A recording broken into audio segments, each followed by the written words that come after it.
We're live. Everyone thinks because you're a zombie, you don't know good coffee. Well, they're wrong. There's only one brew that gets my seal of approval. Deadly Grounds coffee is my guilty pleasure. The aroma is so intoxicating.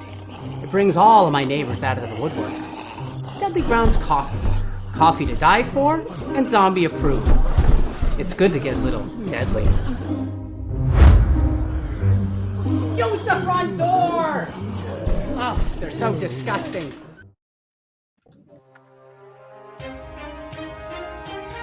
The Dorkening and all affiliated shows are not intended for anyone under the age of 18. The following may contain discussions or scenes that have adult situations, graphic violence, nudity, strong sexual content, and graphic language. This show is intended for mature audiences only. Viewer discretion is advised. Nudity.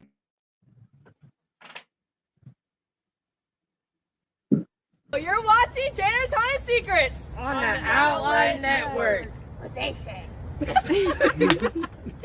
Dun, dun, dun.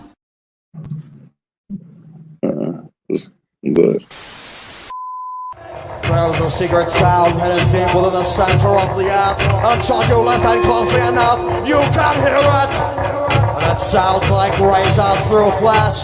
We are merely here to turn up the volume.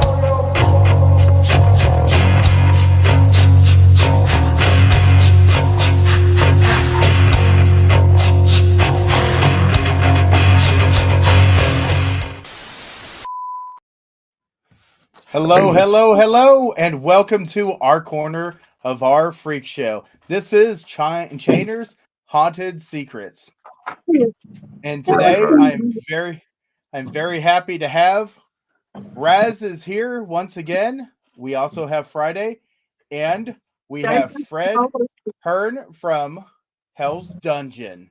Yeah. And then of course, don't forget whatever. He's down there. Yeah, he's down there somewhere. There he is.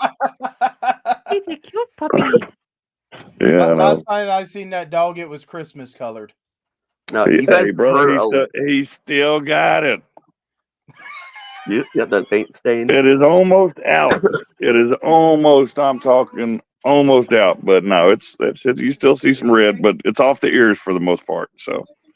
This is exciting for me because you guys have all heard so many stories for me, like from fictional stories I've written and read on some of our shows to, all the Haunter episodes we've done. So it's really awesome to finally have you on, man. I've talked about you a ton.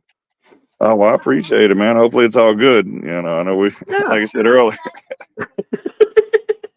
Hey, man, I appreciate it. Like I said, Hell's Dungeon is nothing without y'all, without things like this. So it's like we were talking earlier. It's not me, it's us. So, we're doing it. So I keep busting my ass and y'all keep giving me what you got. So always, man. Absolutely. And I'll tell you, Fred, from the first time I met you, I have been absolutely amazed and grateful to have you as not just another haunt owner I know, but as a wonderful, true friend.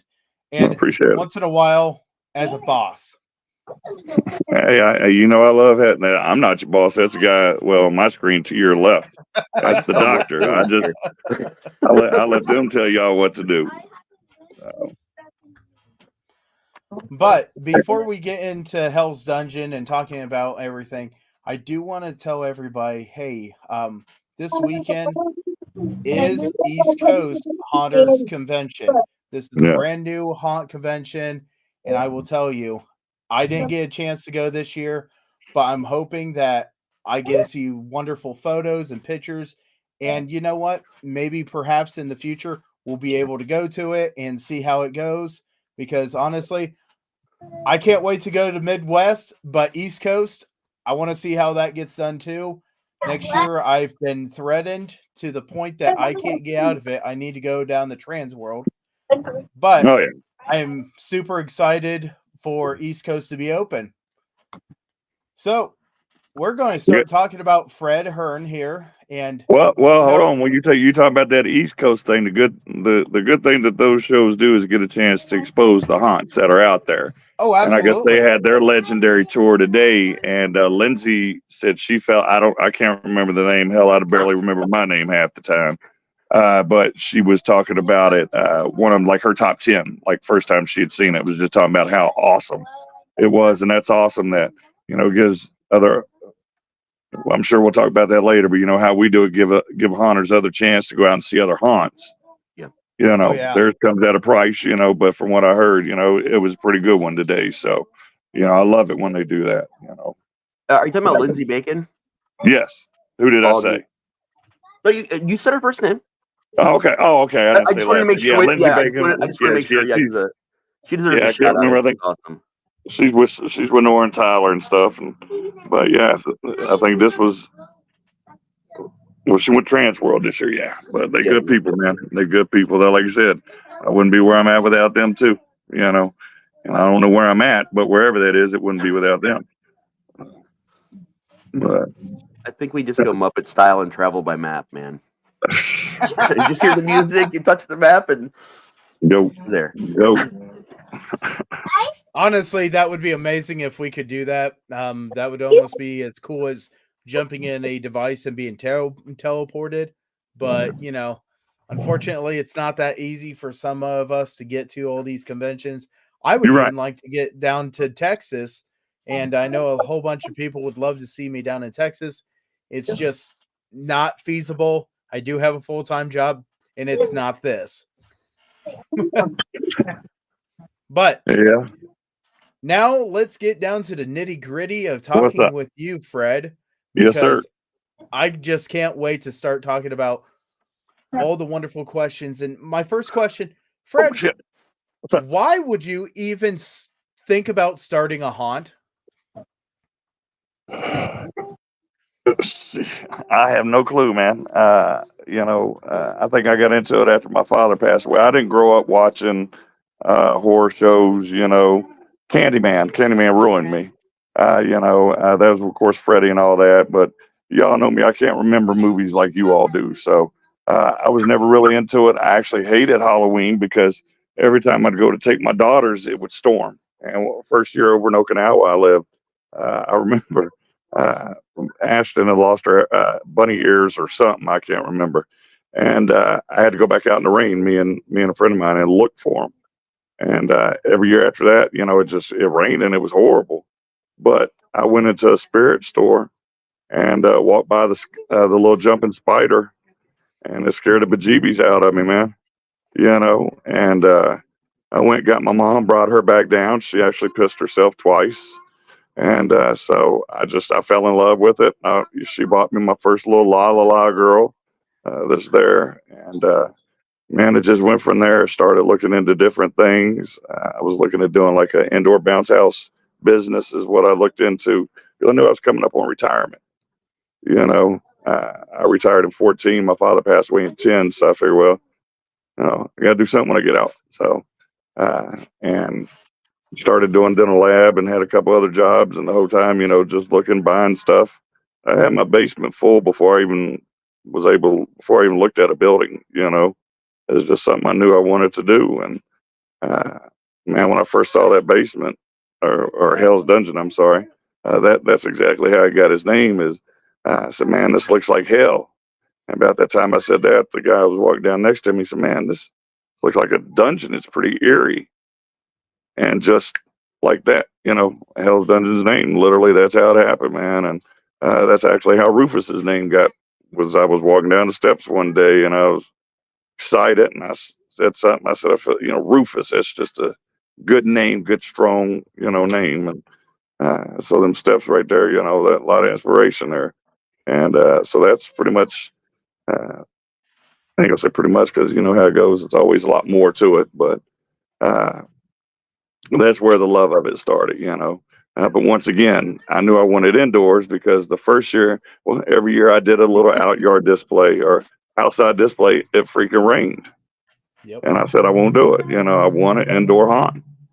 And now when I say I had a little home haunt, mine's nothing like It's nothing like Sean's and everybody else's that does them over in Huber. You know, that's not like that. There's a couple tombstones and a couple kids thrown in there, uh, but like I said, it just started growing. Next year I was down in San Antonio visiting some family, and it went to a spirit store and they was all 50% off, and man, I went crazy. That was the first time. So I flew back with 3 suitcases full of spirit stuff and baby dolls. And then I kept 3 boxes down in my niece's room down there, and she'd wake up with them in her face all the time. So,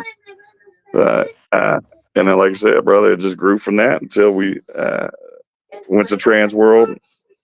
Once I found out about Trans World, that got me hooked, you know, and just got serious about it and says it's time to either shit and get off the pot. So, you know, started working, I think it was about 2018 is when the first time I'd met with the building. So it took over a year and 4 months to get everything situated, of course, with COVID and shit. So, and then, like I said, I never worked at a haunt. Plus, I got in with Travis, bowling down American Horrorplex, and a couple other people, man, and that's just helped me along so much. You know, I got a lot of their trash, is what they said, you know, and stored it, and just been best friends with them since in the haunt. And like I said, that's what you gotta love about the haunt industry is this damn mosquito. First mosquito of the year right there. Sucker. But now we're gonna have to put a mosquito in the haunt because he said in the haunt industry a mosquito. See, unbelievable. We got June bugs too, so if you hear me scream or somebody scream, June bug got in my hair, somebody's hair. So, but now, like I said, once I started going, I couldn't stop. I think we all know that. You know, it's a fucking freaking disease. You know, but I wouldn't go back and really change nothing. You know, it's a money pit. You know, we all know that. It comes with times. It comes with patience. You know, and that's what we keep saying. You know, every year we keep growing and growing, and the support everybody in the industry gives us is just awesome. You know, and it takes a village. Is what it really does. It takes a village. Well, y'all know that it takes a village to watch over me. Yeah. Kyle lives in a village, technically. Yeah. I don't have that background right now. You don't have your background up? Oh no, he's got I live in a village background. He forgot to put up. Oh geez. There's that some bitch almost got it. Yeah. Now, one of the things that I want to remind people, and I've talked about this before, is you guys know I've been doing this a long time, and the way haunts were done in the 90s, early 80s or late 80s to about mid 90s was a lot different. Haunts would help each other. If you needed an actor for the night, you were short, you needed a prop, you needed help with something in the off season, you had other haunts that you could rely on and call. You would, on your off nights, schedule times to go to their haunts, and because us haunters never had time to do that because we were haunting on the weekends. And something that Fred has done so well is bring a lot of that back, and also network with other people that are trying to bring that level of just family and love that the haunt industry should always have. Like really bringing that back, man. And that's something that a lot of haunts still don't do. So what made you want to bring all that back into the industry in this area? Travis, and like I said, Travis is big. Watching him, he had opened up. He had already had a haunt, and before 7th Street Haunt, he moved out. It had to shut down. It was the year before COVID, and that's when I got to know them. And I had watched the way they did it. Louisville's got like 7 haunts that are all like right there. Yeah. And I'd go down with them and go to different haunts and stuff like that. And it was great because it was during the week. You had 7 awesome haunts that you could see throughout the year. And, the actors and stuff could go do their thing, and see the haunts for free, and we do that as owners because, like I said, without keeping your actors' spirits up and this and that throughout the year, I don't pay a lot. My people know that, they do it for the love of it, man. I feed them. That's one thing my daddy always taught me. You feed them and keep them happy, and that that goes a long way. And be appreciative. Like I said, I'm very appreciative of everything, and that everybody does. It's just 40,000 square feet. It's hard to keep up with by yourself. I can promise you that. So, but somehow I manage some way, well, with a lot of help. So a lot of help. Was that the original question, or did I go off track like I always do? No. Yeah, you're fine. Yeah, you answered the question well, man. You're good. You know how I get, brother. I just love it. We totally understand, because we will squirrel off of things, but we'll get back on track. Yeah, but you were talking about why I did that. When I was in the military, you go somewhere, you got a family that's over there that you share it with, and that's where I started doing with other hunts. The hunt industry is very, very big with the family oriented, and they love it. You always hear a hunt family when you talk to hunts. It ain't most of them got names. Like I said, we're rejects. We believe in the reject theory that we've all been rejected in life at some point, and but down there, we've got all walks of people. You got retired vet myself. You got doctors down there now. I can say congratulations there, Dr. Raz T. Slasher, and we've got different people from different communities, LGBTQ plus, and black, whites, tall. We need some bigger, fatter people, sort of like Powell I'm working there. on it. I'm working on it. Okay. Yeah. And when I say fatter, I mean that with the utmost respect. That's no disrespect intended in a haunted house industry, but we're all down there together, and we put everything, and we work hard together, and we pick them up if somebody's down. We bring new people in, sort of like when I'd go to I've been to a different country.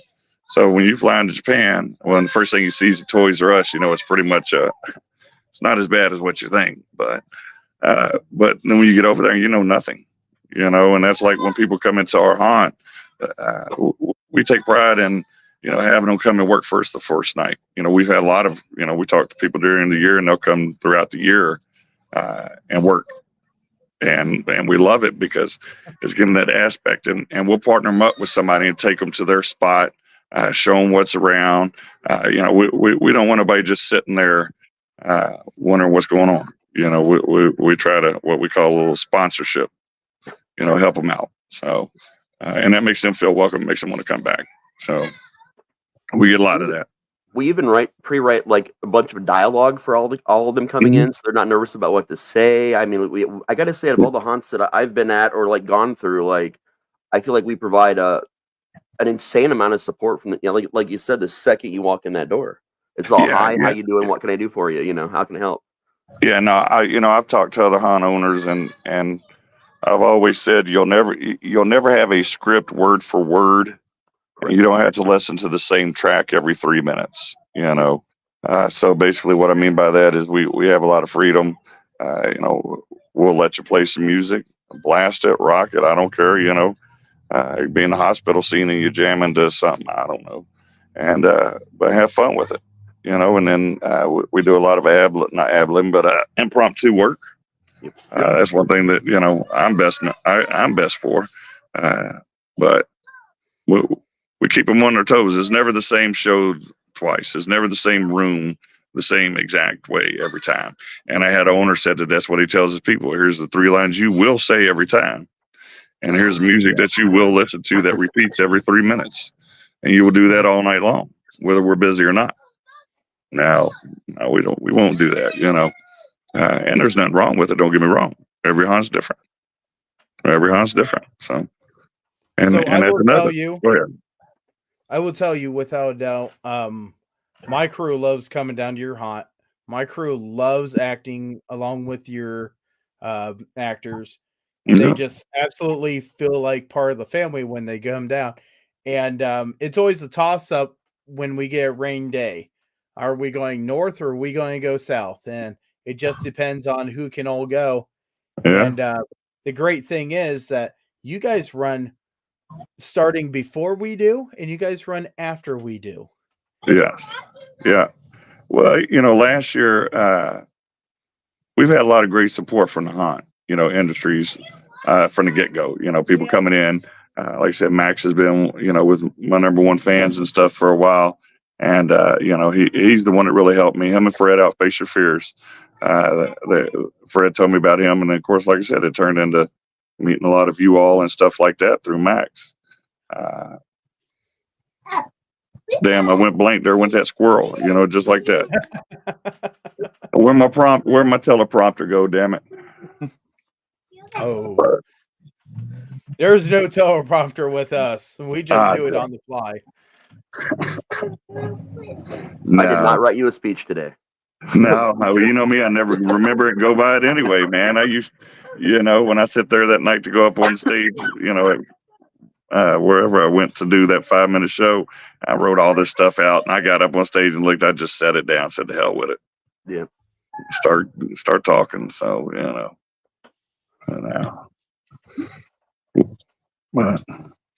so what's next? What's your Go favorite ahead, young thing you've learned as a haunt owner? What's your favorite thing you've learned as a haunt owner?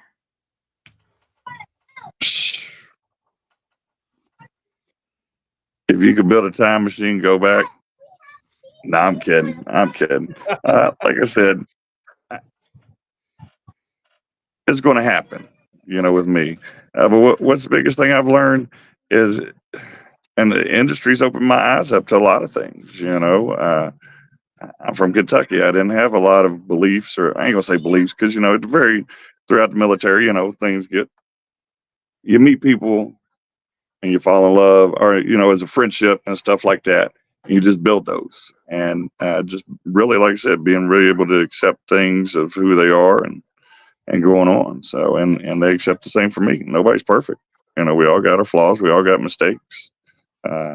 But like I said, I think that's it. As a business aspect, it's different now because it's my money. When I had the Air Force's money and they approached me on September 30th at 5 o'clock and tell me I got $40,000 to spend by midnight, it's hard to, but now it's like I got $40. I got to stretch that shit. Right. But as that, I think everybody enjoys working there for the most part, because like you said, we are a happy place. I try to be a happy guy. We keep a happy environment. I haven't really had any big blow ups last couple of years. Usually I get into it with a couple people every now and again. Take pride in my stuff. I've got into it with Raz before. He walked away. I went my way. 5 minutes later, we come back.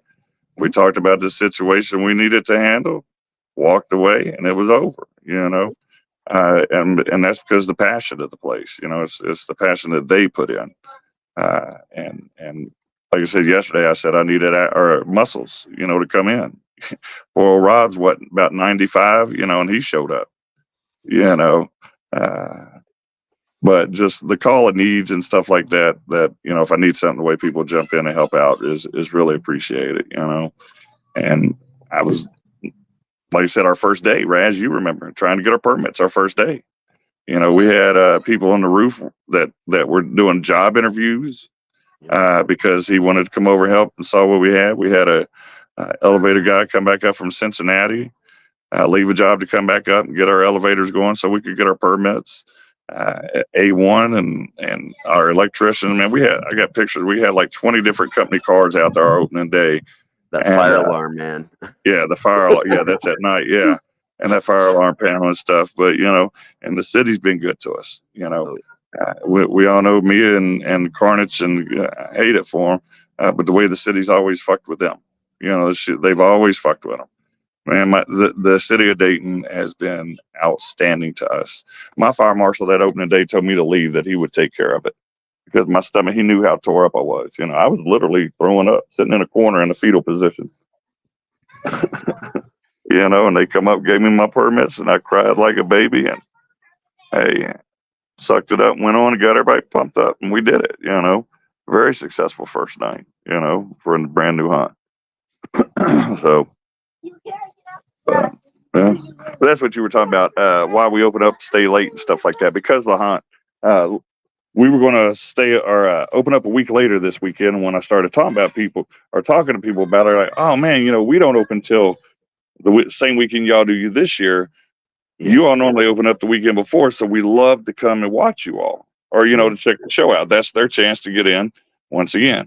And we give hunters discounts, when they come in, and so we decided to start opening up, same time we always do, and do it, and let the actors come in and do it. We have whole hunts. The caves, they'll come out and see us. Yep. Middletown, they'll come up and see us. And that's awesome when you bring hunts in and they've got 14, 15, 20 people coming into your hunt. I take that as a compliment. Yeah. And on our current calendar, I think we're back to opening the same time as everyone else, because everyone else is opening up a little bit early because of that's right. Friday the 13th. Yeah, Friday the 13th, which pisses me off. Face Your Fears is opening up that night, and everybody is just about, and it's his freaking 13th anniversary. Yeah. So what the hell you have this year? Huh? We will be opening our regular, so don't you worry. If I talk to the kids and we'll come down and spend quality time with you guys. Oh yeah. Who knows what we do? Who knows? It's it. And Raz, I'm just talking. You know how I do. If I don't put it out there now, then I never will. We may talk about maybe not open up on 13th. Maybe us go check out some shows first, and then us have our big grand opening that next night. You know what I'm saying? I don't know. It's just something that just popped in my mind. Also, Fred, in 5 hours from now, maybe we should open up the weekend before. Any of those things, I think, are a possibility. Are you talking about me? Shut up, man. Yeah. Shut up, man. This shit ain't funny. And usually it's like 2 weeks later, not 5 hours. 5 hours later. You got a 10-second Tom and a 5-minute Fred. No, that's one of the great things though about the hunt industry, honestly, and the way Fred does things, to be honest with you. Yes, sometimes like we're chaotic and we will make a change in the 0 hour, but when that does happen, there's like initial panic for like a second, and then everybody just kind of looks at each other and says, okay, we're in it, and we just get it done. We'll freak out after, but in the moment we will just stop because we're so close and just get it done. It was like this year when that fire alarm went off. We always get that one a year, opening night, fire alarm. But this year, it's like you said, that was our busiest damn night we ever had. And here we got fire alarm, and nobody wants to get out because they normally say, "Oh, don't worry about it." Right. But it is like you said. I sit down and I was all tore up. Like, what the hell? Why? But then, like you said, your instincts kick in. You can worry about that shit later. You got to get out there. You got 300 people that you got to get back in line, and you got and like you said, we met, we went out, we did our thing, and one person started complaining, and I told her politely, I said, young lady, I said, if you turn around and look, you're one out of 300 people that I got to try to accommodate and get down these steps. I said, so I will get to you when I can. And she turned around and looked. She's like, you're right. I'm sorry. So, we try to take pride in customer service. Sometimes we go overboard because we got 15 people asking, how'd you like it? How'd you like it? How'd you like it? How'd you like it? How was it? You survived. Wow. Woo, wow. Whew. It's a lot. But we all hear the same thing. Great job. Great job. Because our thing is too, if you got a problem with something that's happened, tell me now, don't blast me. Be an adult, I'm right here. You look, we don't have very many ones that are legit. Our bad reviews, period, Yep. And like I said, a lot of that comes, from the time they walk in that door until they go through that show. My motto, they work hard for their money. I work hard for my money. I work hard for everything I got in there. I want to make sure they get a good show. We're family entertainment. Right. Is that correct, or did I screw that up? No, you did. Yeah. So Kid friendly was the old one. That's what it was. Yeah, we used to be family friendly. It's what we were. And then he looked at me, he's like, we're going to change the family friendly thing. And he just saw the pure excitement on my face and goes, to family entertainment. Immediately I was like, yeah, family entertainment. Yes, that's what it was. Family entertainment. Yes, damn, I forget, man. That'd be good. Yeah, he thought we were changing it to some crazy shit. I said, nope, we're family entertainment. we don't want to be kid friendly, It's like I told you, that's all. But I think a lot of people, everybody I talk to, they always ask about hunts, and the favorite parts and this and that. And, we know we're not going to scare everybody. So we put on a show. That's what we tell everybody. You're going to have a show. you're paying to go watch a movie at, somewhere. You're paying for a show. Well, we're going to put you in live theater, and we're going to entertain you because not everything scares everybody. Clowns don't scare everybody. Right. Pile coming out, he scares you. And but when people, I guess where my point was going with that is when you walk, when people are running out laughing, out of your haunt, I'm like, hold on, man, in a haunted house you're supposed to come out crying, screaming. The dude from Ellen does. Andy, he screams. And they come out laughing, but when they look at you and say, "We had a blast," right? This is the most. My grandkids over there falling and stuff. But when they say they had a blast or they had, just a great time, that's all. That's great. We did our job. We have a job, and that's to entertain them. Right. And I'll tell you what. I love at my haunt when somebody looks at me and goes, "This ain't going to be scary. I know this." And it's like, okay, give me a sec. Send them down, and I go get my gear on. And mine's outside. I can run chainsaws. And that was the same girl last year that passed out from Indiana. Yep. Yeah.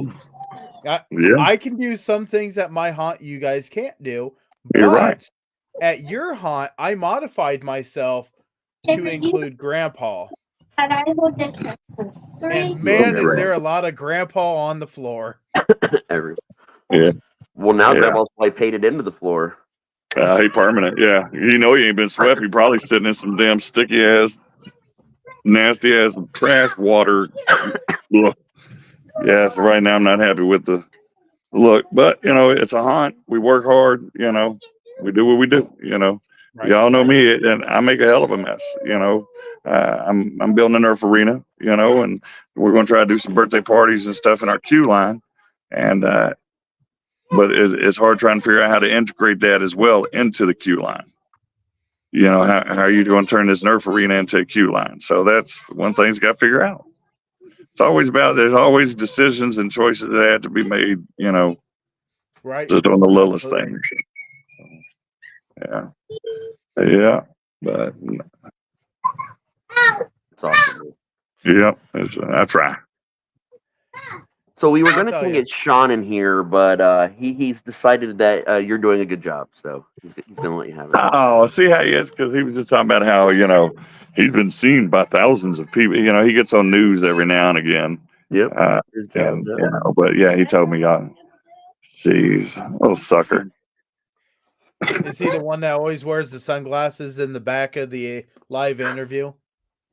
No, he's the one that's actually talking. He's the God love AAA, but he's the face of AAA in Dayton. Yep. He's got to give the traffic condition, tire ratings, and all that shit. Yep. Something. I will tell you, I figure we'll get Sean on here one way or another. He is just part of Hell's Dungeon enough that you can't have a show without Sean popping up, right? Hey, are you okay? Right now the hammock is not made like that. No. God, y'all know I love them, but y'all put them down. That's another cool thing, though, because we talk a lot about how haunts are families, and a lot of us actually have our actual family there with us, haunting and helping out and doing stuff. And your grandkids, I've been watching them grow up the last 5 years too. It's been amazing. It is amazing. Like I said, this being our 5th year, having everybody that was there the first year, watching Brooke grow up, to be the young lady she is and stuff, and all of them. But but like you said, people bringing in their families, they enjoy it so much, they want everybody to enjoy it. Yeah, and we've picked up a lot like that. But yeah, watching these kids grow into it, I don't think Goat will ever do it. But who enjoys it? Hootie actually last year was scaring the bejeebies out of people. Like, he got smacked one time. He scared somebody so bad, and everybody's like, "You gonna go get mad?" No, they didn't hit him on purpose. It's part of the job, He learned, don't get so close. We should have more of them. Yep. That's actually the reason that my character actually has a real hard mask in case someone smacks me. just because then I have that shield. Oh, I thought it was so you didn't look so damn ugly. It ain't gonna fix it. No matter what I stick on this, I mean, seriously. Yeah.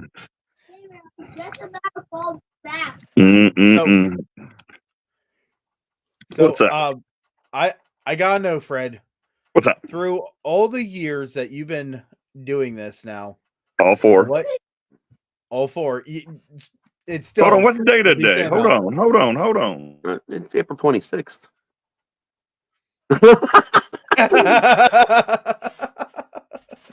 Fred and technology. He'll be right back, ladies and gentlemen. I feel like we should have a little thing that goes do do do do do. There he is. Surprise! What's the date of today? It's 4/26. 26th.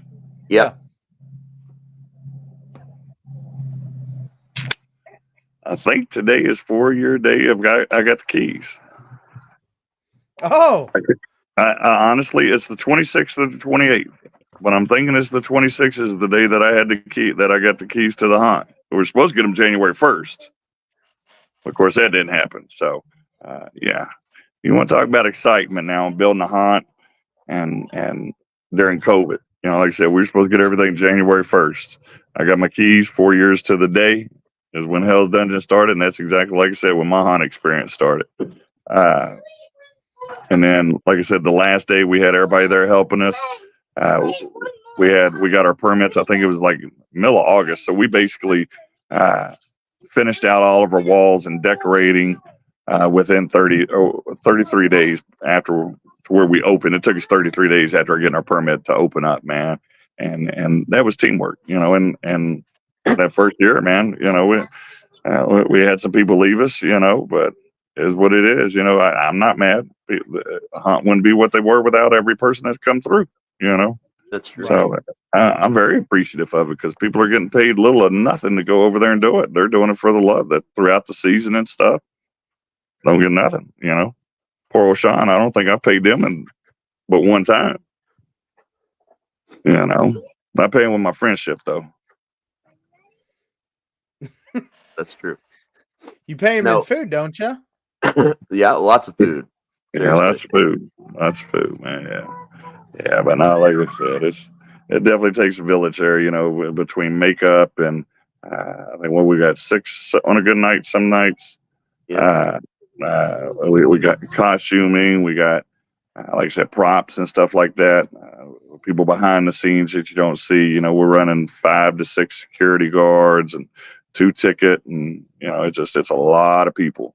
And 50 plus actors a lot of the nights. Yeah. So normally we'll have on a Friday or Saturday over 75 actors, or not actors, but employees total. Employees, yep. So, you know, and it's just, it's fairly easy. It's, you know, how do you manage 75 people? Shit, have fun. You know, that's what I used to tell them when I was an instructor, you know, for the Air Force. You know, we used to teach Army, Navy, Air Force. And I tell them, y'all put up with enough stuff at the dorms, you know, with your inspections, your rooms, your, you know, this and that. I said, you got to do all this marching in the heat.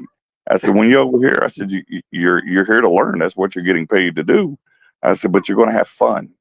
And I'm going to teach you because you're going to have more. You're going to learn more if you have fun doing it. That's why we have the ABC song. You know, it's fun for the kids to learn it. I just learned, you know, how to count to 20 the other night by my kids, grandkids. So, you know.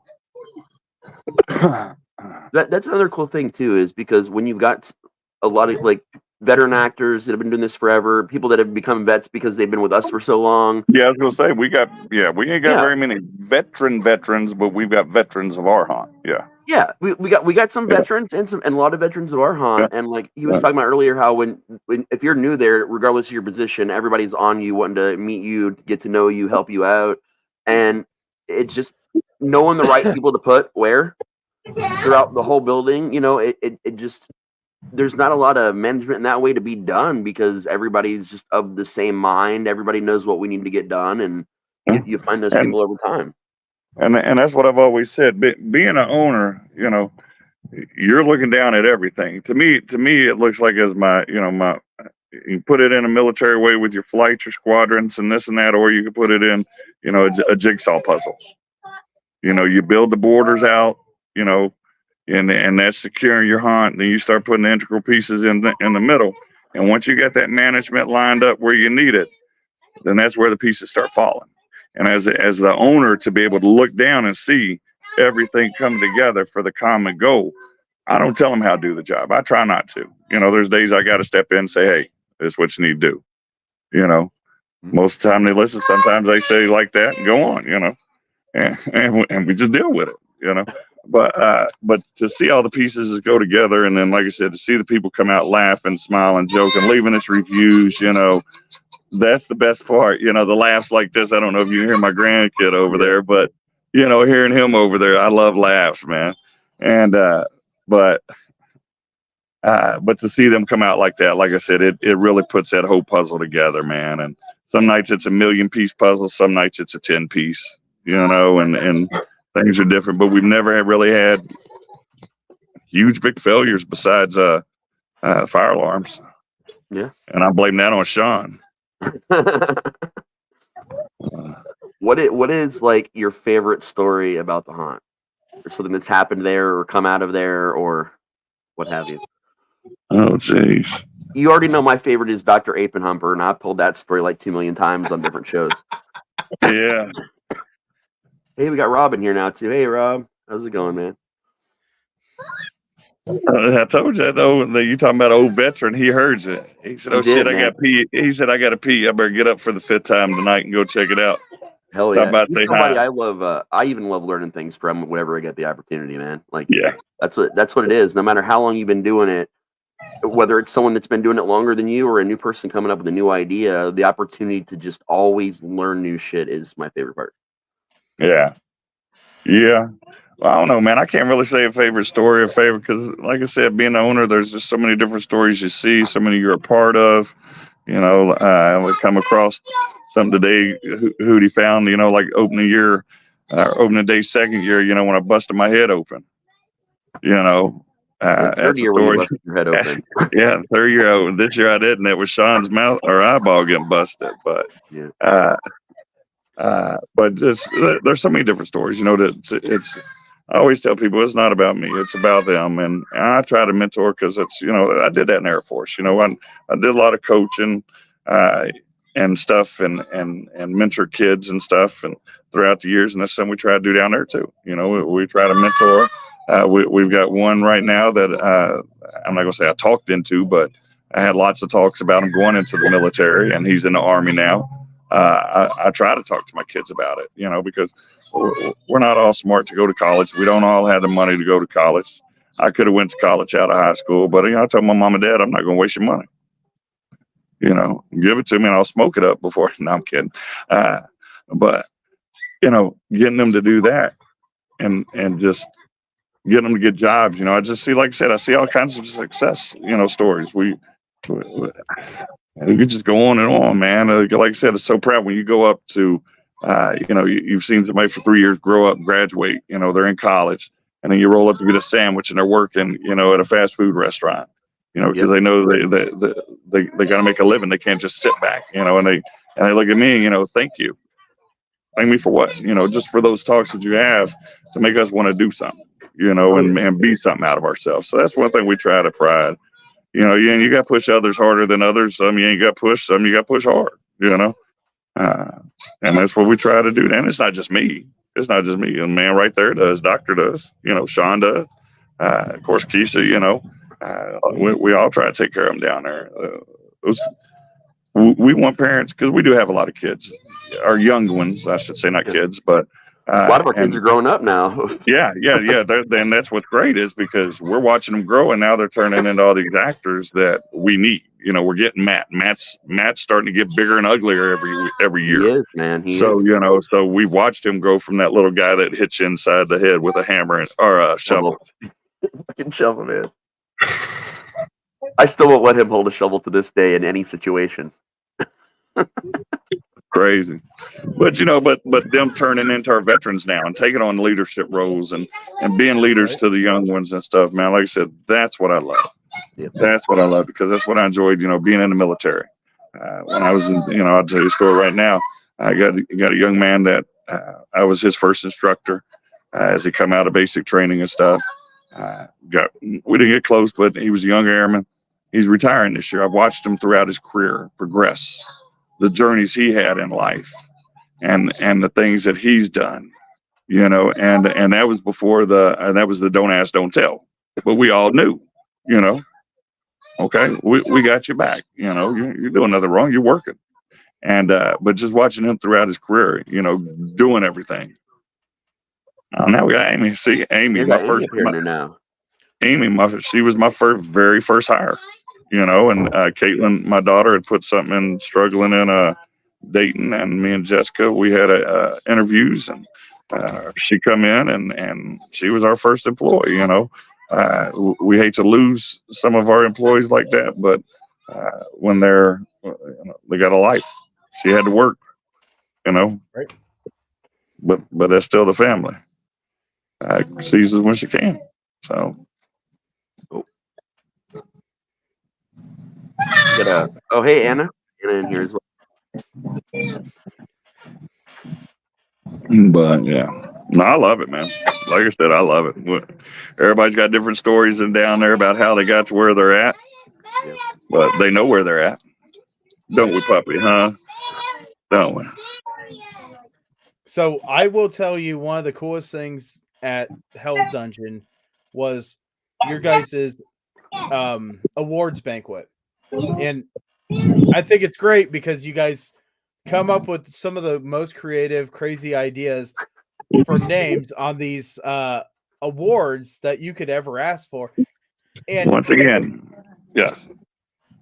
Well, once again, that's something that I learned in the military. Like I said, in the Air Force, when you would go away, if you get a lot of nice shit, you know what I'm saying? They give you, don't be running over my shoes now. They're halfway nice. But like when you would leave, you'd have a luncheon or something like that, and they'd give you gifts, plaques and flags, and I got all kinds of stuff, coins and stuff, my shadow box, when I retired. But what I started doing when I started leaving is we had a small career field. We had very few, and so we worked side by side, with about 10 of us all day long. And when I say work side by side, I mean in a nice air conditioned place, making teeth, taking a 10 o'clock, 10, 15, 10, 20, 10, 11 o'clock lunch. You know what I'm saying? But we would all get close like that. And you got to know them on a different level. So I would make up things for them. I think we went golfing. These two guys were arguing. My buddy Eric hit a birdie. That's one under, right, birdie? Yeah. Okay. But nobody had seen it because then we're arguing. So I got him a little thing that said, hey, and it was an accomplishment, but nobody's seen it, so it didn't happen. And he loved it, and it's something that he still got to this day. That he takes everywhere with him, and that's what I want to do, because everybody's there giving their time. It shouldn't just be. I don't even like giving out top awards because I think everybody's different, But everybody's got their own story. Everybody's got their own character. Everybody's either. We used to have the Poopy Award at a couple of my bases, and we would have a big turd-shaped pile of shit, with coffee grind and stuff in it that we made. And if you did something really stupid, you'd get it. So we took stupidness and we made it fun. You know what I'm saying? You got to have fun with it. Right, and that's just one of those things that, hey, laugh and have fun. If you guys at home have ever seen the TV show The Office, this is like the Dundee Awards times 10. We have people show up and play music sometimes. We had a special appearance, a return this year. We have the food. We have the speeches. We've got the hilarious awards. I mean, things like the Wreck-It Ralph Award for the person that destroys the most of the Han on accident. Like, it's just... And we probably have more meetings geared towards like being thoughtful about those like little details like that than we do the bigger details sometimes. Yeah, just to make sure everybody feels that. Yeah, and it's a good thing, because it makes everybody feel appreciated. Some that they're getting a little bit of the recognition a lot more that they deserve. But how can you give recognition to everything for everybody? That doesn't. It's crazy. And I will tell you that OHA is really awesome the way that they do everything, because they go around and they ask Hans to nominate somebody. And this year, you guys did. Miss Ani Wilson, yes sir, Yeah. yes sir. She's one of those that, like I said, when we say everybody's got a story, uh, this young lady come to us I think her second year. She had, I hope she don't mind, but she very socially awkward, I would say, and she got pumped up her first, she never acted. We created a character for her. She built the costume. She got dressed up. She got in. She freaked out. She was done. So we said, all right, we'll try it again second night. Second night, done. So each year we would always laugh because it would take her about 2 nights, Raz? Two, Yep. maybe 3 nights before she would get comfortable, before she'd go in there. But this year, man, she stepped it up. She never come out one time.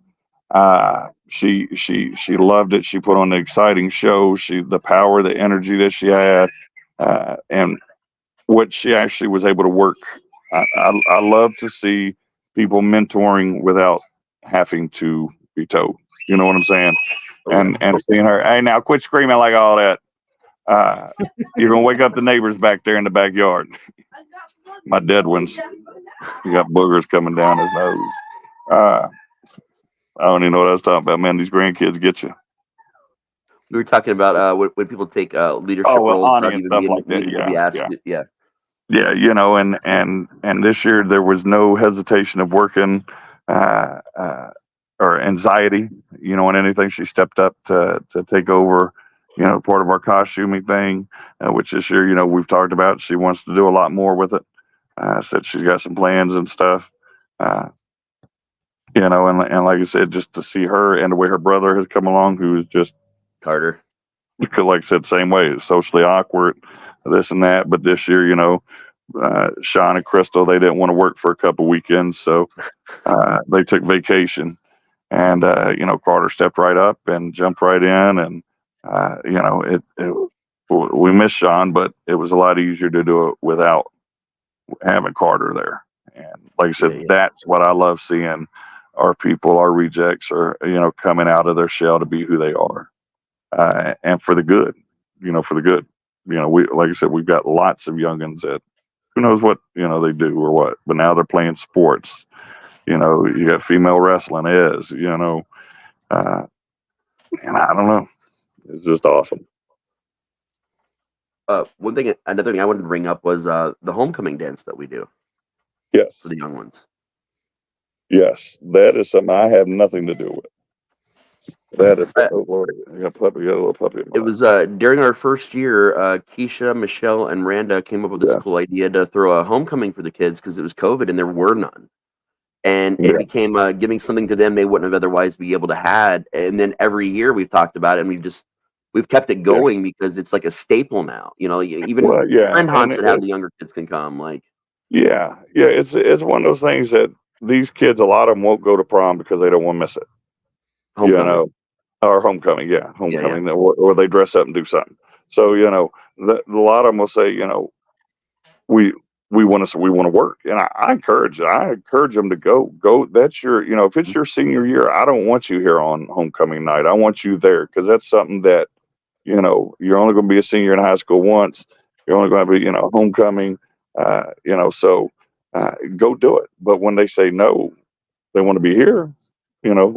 Okay. So what can we do? What can we do to thank them? And we have adults that had dropped out or didn't go to school or didn't go to homecoming that'll dress up and come in because it's their homecoming as well. And of course they're going to do it because they're there as well, sacrificing their time. So, and like you said, this year we brought down some of you, some of the chainer crews down. That's one good thing about our haunt is we're open to anything and everybody, man. Acting wise, and I love it.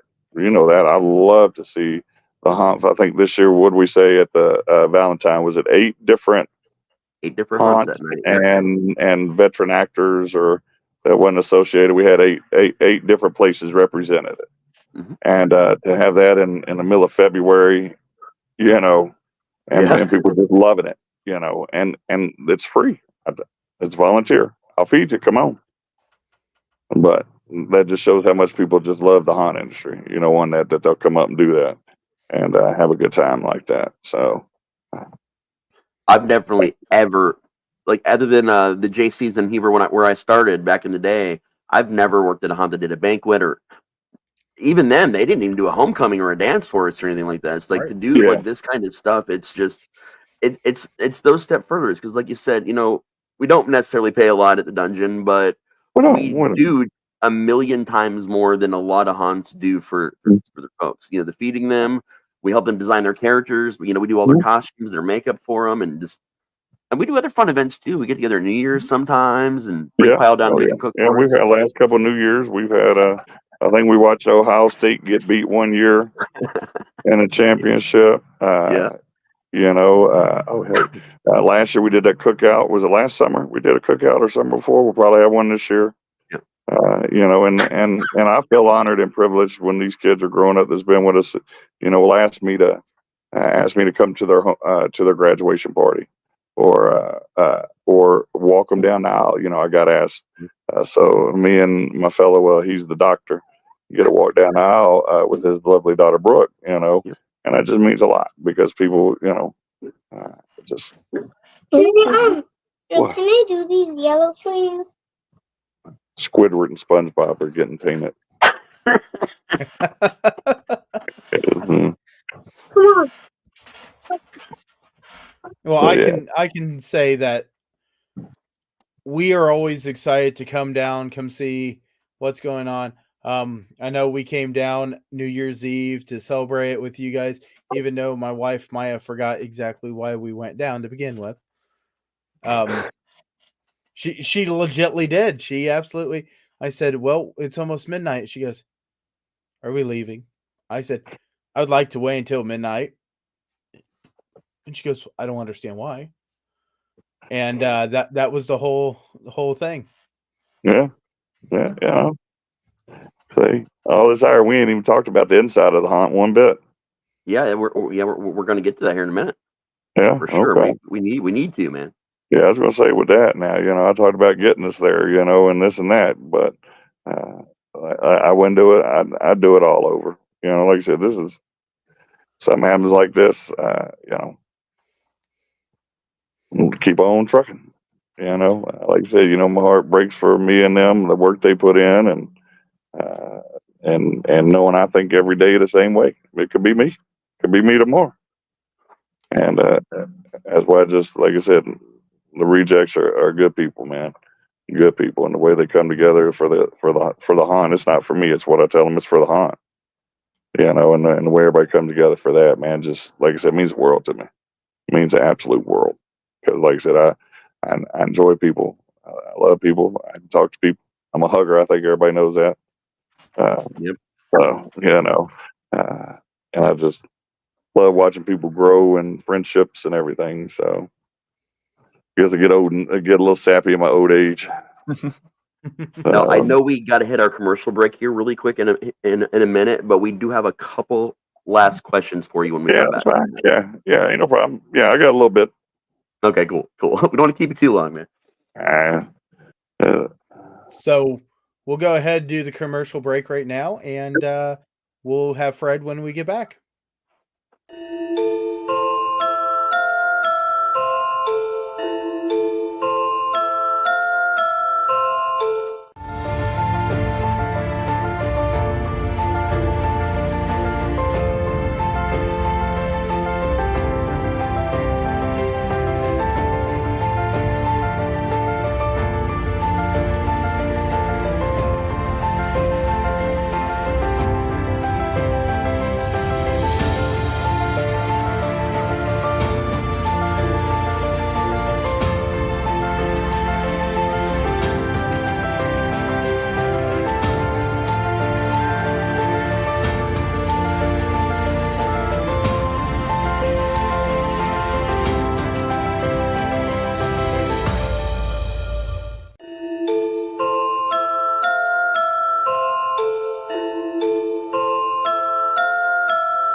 Greetings and shabebans. We are the Retro Reductopus Cephala Podcast, a long-form bi-weekly show that celebrates all the things that made growing up awesome. Yeah, that sounds good, but I don't know what all those words mean. I think what Parasite Steve's trying to say is that on Retro Reductopus, we explore a range of retro goodness, from toys, video games, and movies, to cartoons, and even snacks and school lunches. Oh. And we do it all with a positive spin, a slew of killer guests, and some very adult language.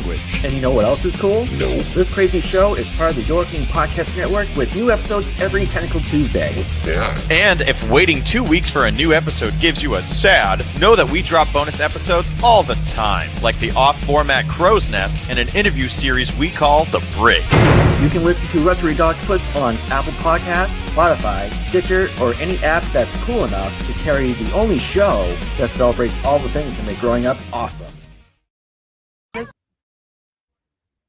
This is what happens when you watch Chainer's Haunted Secrets. only on the Owl Light Network and the Dorkening.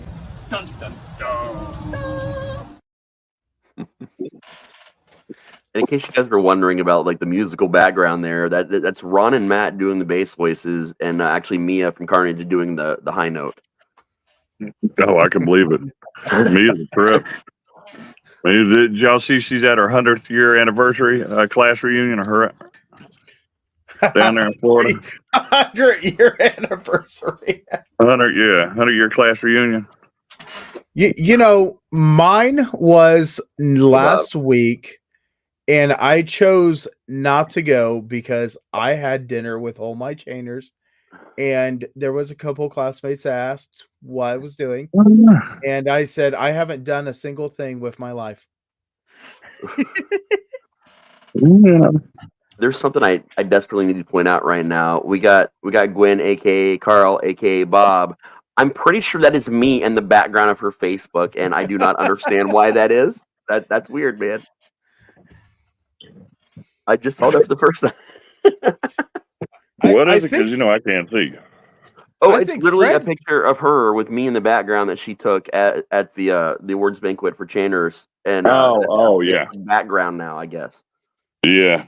Hey, man. Got a Jeffrey too. Hey, Jeffrey. Hey, Jeffrey. What is your favorite scene at your haunt or at another haunt?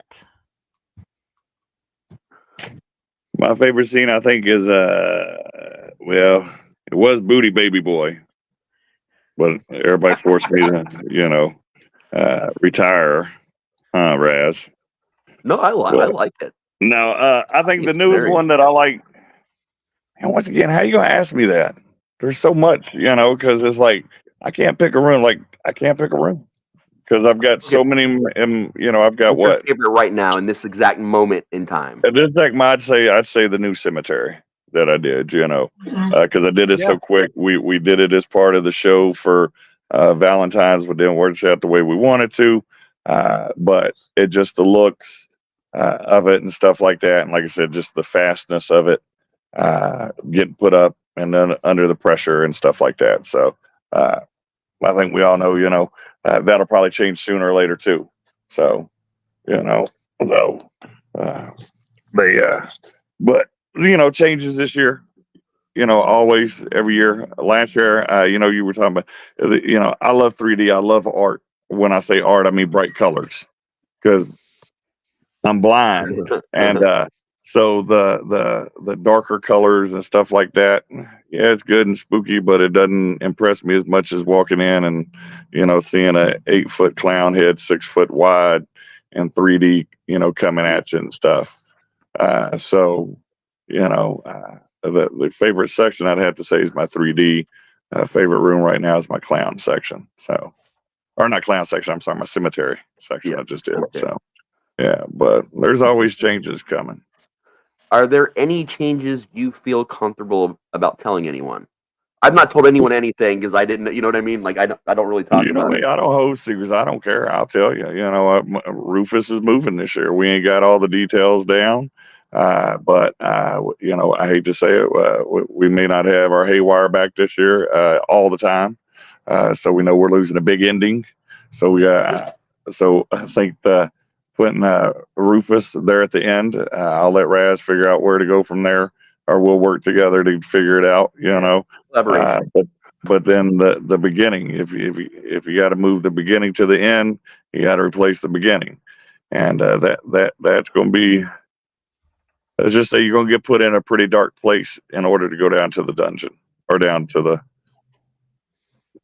wherever the hell, I don't know, somewhere down there. There's too many. Look, we got portals, we got stairwells, we've got stairwells to nowhere, portals. Shit. I can't keep up with it all the time. But no, like I said, we are changing the way that the very first opening scene where Rufus is at is going to be the way I've always wanted it, we'll say. Getting back to a lot of my original dreams and the haunt being the original way. We still got old blueprints laying around and my little rough ass drawings. But this year, I think we're going to concentrate more on our sales area. We're going to improve our merchandise area. We're going to have room just for our vendors. But we're going to expand Hell's Dungeons merchandise area. So that, as well as, like I said, our queue line, we're going to be doing it different this year. We're not going to have a queue line. What we're going to try is where we're doing a Nerf arena, there's going to be so many different things in there, bright colors. Hopefully by then we can have up a shooting gallery and stuff. So we want people to walk around and see it. We don't want them just to walk in, walk straight to the line. Okay, come on back. Give them 10 minutes walk around. They might want to do some gel blasting or some target practicing or something, or they see the upcoming shows, the Christmas shows, the Valentine shows. We haven't done that in the past. And that's our own mistakes. We learn every year. Every day is a learning game. And so like I said, the queue line is going to be different. So I don't know what on the inside of that. I know we've talked about a couple rooms. That we're going to do a couple big changes to, but there'll be no big section like the 3D section last year. I ain't even finished it yet, so I still got to go back in and finish a room or two of it. So I think we're trying to encompass the entire circus in the 3D. So we're going to move it up where the circus starts over in the freak show. Yeah, and your refresh section was gonna. I think Asylum was going to get a little bit more this year than I'll get a little bit of love. Yeah, get a little bit of love. There's some halls in the haunt that I just absolutely hate. Some rooms I just absolutely hate. For some reason, I just cannot do anything with it. And no matter what. So we might not even get to them this year. I don't know, man. One day at a time. Everybody asks me where do I get my ideas from or what can they do to help. Can't do nothing if I don't know what I'm doing. So. Sometimes you just got to smoke a little bit and walk through a million times in one day, and then you're like, okay, that's what I want. Why you think I like the 3D section? Try painting that shit high. Oh yeah. Hey! Wow! Look at that beard! Wow. That was year one when you were on the news and everything. Yeah, and that's the newspaper there. Yeah. Wow, be damn. That's honk. Wow. We might have done some research, and you don't know what we got. You're right. But hey, man, like I said, I'm glad that I'm still seeing it. I'm glad I'm still open with everything we've been through, with COVID and, and then the way the economy's, whatever the hell it's doing, and then this year, they're expecting a down year because the election, everybody's going to be holding on to their money and Trump lovers going to buy guns and Biden lovers going to buy water guns. I don't know. And that's only time will tell. All we can do is just put on the best show we can. So we have a cool partnership also with Harley over in Xenia. Yes, the Harley of Xenia there, they partnered up with us last year. Their first annual Freak Fest that they did, and they had a freak show out there. Had a couple of gentlemen come out doing some crazy shit I won't do. But I think we're going to try to team up this year. We haven't sat down and really talked all the details out, but for our opening day, September 14th, that's when we're going to do our big opening. We're going to have food trucks, probably have Nerf arena or something set up. Who knows what we'll have done. But, this year I want to make sure it's our 5th anniversary, that we started with a bang. and make sure that it continues to where we got a 6th season. So, yeah, but but there's a lot of different scenes in there. If you look at it, what we say, Raz, we got a total of 4 basic haunts inside. We got 4 separate haunts. At the count when we ended last year, and I know that's already going to be changing this year, it was, one second, I have it written down over here. 67, the room count, because I sure in the hell can't keep 67 up. actual individual rooms is what we had by last year. And we've already done some stuff that's made that into more since then. Like I think we have like just some stuff we did like right around in February kind of technically added to, and then some of the stuff we're talking about this year is splitting up some bigger sections, and doing some other ones. So we could end up with 70 by the time we're done. We open this year. Oh, easy, and you got to remember, in all actuality, the very first set of blueprints that I did, I'd had the queue line as a haunt.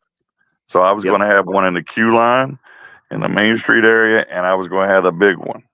Yep. So, and then we had 2 queue lines back then, and one ended up turning into Main Street. Yep. That was ticket booth that first area. Yeah, that first year. Yeah, man, it's come a long way, and that's why people keep coming back throughout the year, is because they know each week we're still changing, and they know they're not going to see the same show. You go down, I'm not talking about anything, but you go down Land of Illusion, as you walk across the bridge, you hear the music, Michael's coming.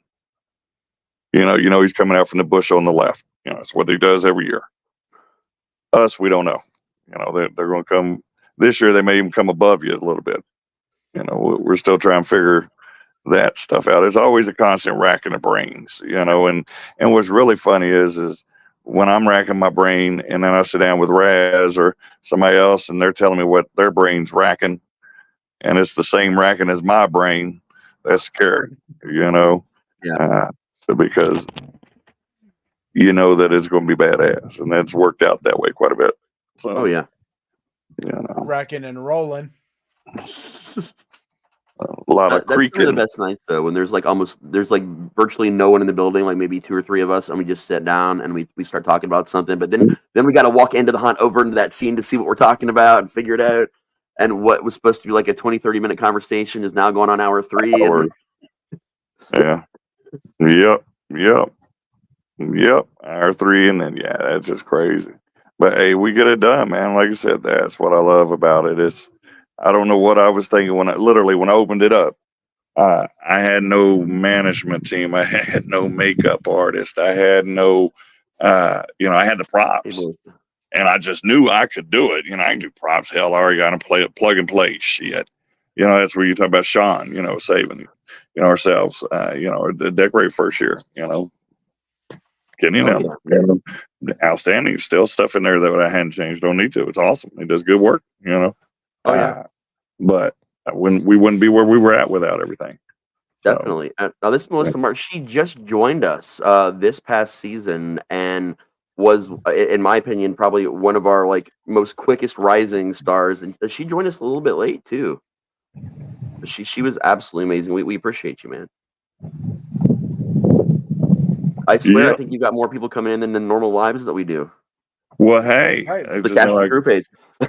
Every time we have announcements, at least we know somebody checks it, or at least we know they're pretty lonely on a Friday night. See what the hell these 3 idiots are talking about. I think every time we do announcements, we're just gonna have to turn into like a little mini podcast, so they'll come and watch it. Man, yeah, no kidding.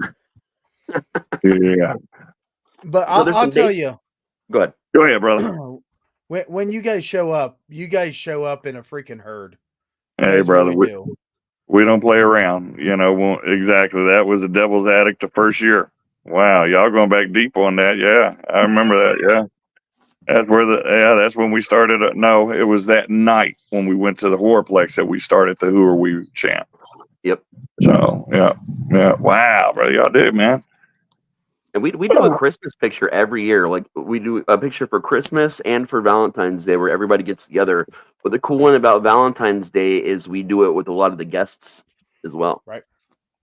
Yeah, we won't talk about Valentine's Day this year, okay? That's still a little fresh. Too soon. That hurt. So, yeah. But yeah, this year I think we're going to be changing up some of our redneck scenes a little bit. different characters. A few of the characters are wanting to grow and prosper and spread their wings. And, everybody knows I'm not one that's going to hold anybody back if they can do the job and want to try it. You've been that area one time and you get a little burned out. I don't want you burned out. Yeah. So, we're moving characters around and changing out some things. So I think it's important to refresh like that too, man, because we actually, what people don't know is that when we do different shows through the year, like our cinema night show, our backwards night, our dark night, our chaos night, we actually create a new show for each of those. Yeah. That we move characters around, we'll move props around. Christmas and Valentine's Day, we go in and decorate, we add a new story. Like, we do a lot. And effectively, last year we had, technically, it was 6 unique shows, including the holidays. Yes. Not including our normal shows. So you can literally keep coming back and have new experiences every slot. Usually, like, I feel like it's like every couple of weeks that we're open, there's an event where we change some things up. Yeah. And then November, that first week in November, it's usually nothing but the reverse and stuff like that. Yeah.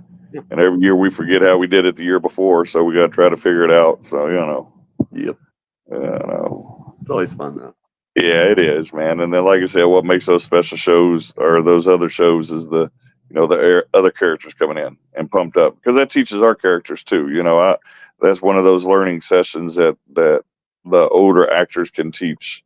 If you're not teaching my actors, you're not doing your job. You know what I'm saying? As in, we're all here to help each other. It's not about Hell's Dungeon or Face Your Fears. When we're there, we're all a reject. They're one of us. They're coming into our home, and they're going to show all out. So you need to watch and show all out too. Ours are still learning. We're still young. With our characters.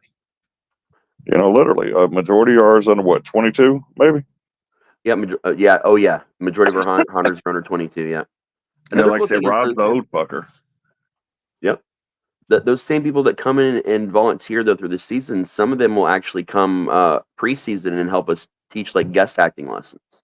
So we've even got like a really cool acting program where we get to bring them in and we all get to learn from them too, which is a lot. We've had Max down there. Beth was just down there last year. Yeah. I can't even remember, man. That's the thing. To me, you learn more from different experiences, different people. Once again, it's like what I told my students. You had to work with your hands a lot, and there was no ABC way to do it. Everybody's ways was different. And what I used to tell them, and I try to tell my youngins too, is and about life. That it's about life. Learn from everybody you're around, and take it and make it your own. You can't follow Dr. Raz all the time. I can't follow, Powell. But I can take that little bit of Powell that I like and a little bit of Raz that I like, and I can put it in to my character. And that's why we love it. So, and we mix them all up. We try to make sure that they're all mixed in together to where everybody can watch each other, because a lot of they're still young. Powell's is still young when they come down, so they're learning from my characters. And mine better be very, very appreciative for having them there, because that's one thing we are, is appreciative. Mm-hmm. Yeah. You have been awesome, and you've let people come through and do walkthroughs of your haunts. Have you been excited about people wanting to come and do videos there and share more about what they like? Here's the one thing I've always told my people, and I've had managers tell me I'm stupid. I told them, they told me I'm crazy. That I have nothing to hide in my haunt. My haunt's open not 24/7, but I'll show my haunt to anybody because I enjoy feedback. I know there's rooms that I don't like. Don't come in and trash my place. Give me, but a lot of stuff you're telling me we already know. But like when OHA come through and we did the first meeting that year, like I said, that was right after our second year, I believe, or third year. It was right between years 2 and 3. Yeah. Yeah, in between 2 and 3. So once again, we were still wet. We had just finished up our second year, and here we're hosting the OHA thanks to Max and them. And thank God we didn't listen to Powell and get pizza that night like he was wanting to pay for. So I told him no. I said, we coming here, son, we eating. So we got a bunch of Boston butts and smoked it up, boy, and we fed about 50, 60 people we fed down at the dungeon that day for no OHA. But I encourage people, Message me. Tell me what you think. Like I said, I just told you today is literally my 4th year anniversary of doing anything in the hunt industry. So I learn from people. I've known Mia I've known of Mia since the last Midwest conference they had in Columbus. I sat in a class with her, and we remembered that. But having them give me my the criticism and what I can do to make it better, and then taking all that stuff, because like I said, I had Tyler and Nora and all our reviewers our first 2 years. I want everybody to write down what I can do better. I can't do it all. I can't change it. I got fucking semi-trailers covering up the entrance. But if you still can't see a big ass yellow arrow pointing to where we're at, then you're blinder than me.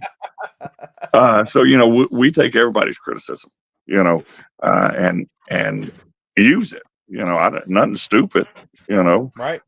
And I've got to, because like I said, it all comes from this head. So I'm as open-minded as could be on that. And you can tell with stuff that they told me, the length, the dollar towards minute, your dollar value. Ours has increased since we started doing that, because, we would add just something in an aisle to give them an extra 5 seconds to go around that way and another 6 seconds to go around that way. You add that up, that 5 and 6 seconds, you may get an extra 5 to 10 minutes out of your show, Right. So that's what we do. That's what I do. I love talk to me. So, I have enjoyed talking with your hunters. I have enjoyed watching the walkthroughs on YouTube. Yeah, we have Scare Factor, Carpetbagger, and Red Stick who have done our walkthroughs. Yeah. They have been so much fun, and I learned so much just hearing about how they talk about you, how they talk about each other, and how you guys do your hunt. It has been amazing. Once again, you had no idea how that makes me feel, because like I said, I had no idea what I was doing. But to be mentioned, in the same name as some of these other hunts, like I said, what was the one that gave us the honorable mention? National honorable mention of a must see in the country. I whore, I think. I got to give credit to the number. I get in trouble. He's my copyright guy, so if I do something wrong, he tells me. So, but that they mentioned us, and to have them to mention us as with the darkness, with Netherworld and the other, or the Headless Horseman. Man, you talking about? Hey, I walked around like fucking King Kong that day with my chest out because of all the hard work that we did to do it, and that's that's when I can proud to say that's my motherfucking hunt. And excuse my language, but I get excited. Now I'm pumped up, naked fuckers. That was a big deal, though. Like, I was randomly scrolling online because I look at iHorror. It's one of the places I go for like horror news, and to see that pop up there, man. And then the radio station this year, randomly announcing that we were part of this bikers event with Harley Davidson. And I remember we didn't even know like all the details of it yet. We didn't even know. And Michelle heard it on the radio and called us all, and we're like, "Wait, what?" And then it played again, and it was wild. And pretty much the way we found out how that happened, because of course then we reached out like, "Hey, what the hell, y'all?" People are like, "Are you mad they're doing it? Are you stupid? That's free advertisement." Free advertisement. And but once we got with them, like I said, the lady, I can't remember her name, she had was part of the OHA, and she had asked around, "Hey, I'm with this." I don't know who she asked, but who would you work with? Here's the haunts that are around me. Who would you partner up with? And she told us everybody she talked to said Hell's Dungeon. That's your only choice for that. For what you're wanting to do. Like I said, we know we're not the best haunt. To me, there is no best haunt. It's all the same. Everybody's different. And I've learned different things from my local hunt compared to what I've learned from the ones in Ohio. Because the ones in Georgia are their own thing. The ones in Alabama are their own things. The one in Louisiana is their own thing. Yeah. And each of them and y'all's are have been some of the most fun to learn about and to see. Well, and I think what, I get down on myself sometimes because, like I said, I'm in there in my head. I got a way a room's supposed to look. You know, we always laugh because when I went to, I think it was our second year, we went to Dent, and they've got their big Russian sewer, you know, the big water pipe, water rolling out. Hey, I was happy we had a fucking little fish pump that pumped water up the wall out of a drain hose coming out of a damn drainage culvert. I was excited as hell we had that, you know. So once I saw that big one, we started laughing because, you know, how that's when the Temu and the Wish started coming out. You see all this shit, you know, and it's beautiful online, but when you get it, it ain't nothing like it. So that's when we started making the Temu reference now, you know. And then I realized that everything that we do, we're doing it ourselves, you know. We don't have the budgets that they do. So the ideals from the Honners are pretty much all the same. It's just how you create it that's different. Everybody, you know, look at how many swamps, you know, everybody has. I have a swamp. Fred's got a swamp. Mia's got a swamp, you know, but they're all different and they're all unique in their own way. You know, like this year, Fred's out there building, I don't know, he's building freaking cemetery mausoleum area. I can't say nothing, but wow. You know what I'm saying? Just absolutely wow. It's going to be beautiful, you know, and that's definitely the platinum edition, and I'll have the Temu. Or this one might be the spirit one, huh? Because that's where I got. We're moving up. Yeah, we're moving up. Yeah. Every year we grow up, you know. You know, Fred, I will tell you, there is costumes and then there is Temu costumes, and I'm glad that you stopped with the Temu costumes because that's a great one. Dude, you don't even know, man. Once again, you talk about stories of things that get you into the haunted house industry. Once again, so let me rephrase this. I said it was 2010, the Spirit Store. Let's rewind to 2008, South Carolina. In case you don't know, I like to have a good time, joke, you know, smile. And I got that inflatable costume and actually wore it 2 years in a row. One was down to Kentucky where I went to a bar in it, won best costume. I was supposed to win one of those, you know, cruises. I was supposed to get free drinks. I ended up paying for my drinks. I ended up getting a fight while it's inflated with one of my best friends that I grew up from high school. Come up, sucker punch me, and I turn around. I'm in this outfit. The guy that hit me's gone, so I hit the other dude, and it just turned into just a crazy mayhem night. And I'm not a fighter, but that was some funny ass shit, you know. And like I said, that was in that costume right there, man. That is epic. Yeah. I wore it up South Carolina a couple times too. I will say when that picture got shown to me, and I didn't even send that one to him. No, I don't know. One of my hunters flat out said, "I got the best photo of Fred." I said, "Okay." She shows me this, and she started laughing so hard, and I was jaw dropped. I said, "There's got to be a story with this." So when Fred told me that story the first time, I thought it was funny. Now she swears up and down that Fred looks like Dan Puppemeyer. Yeah.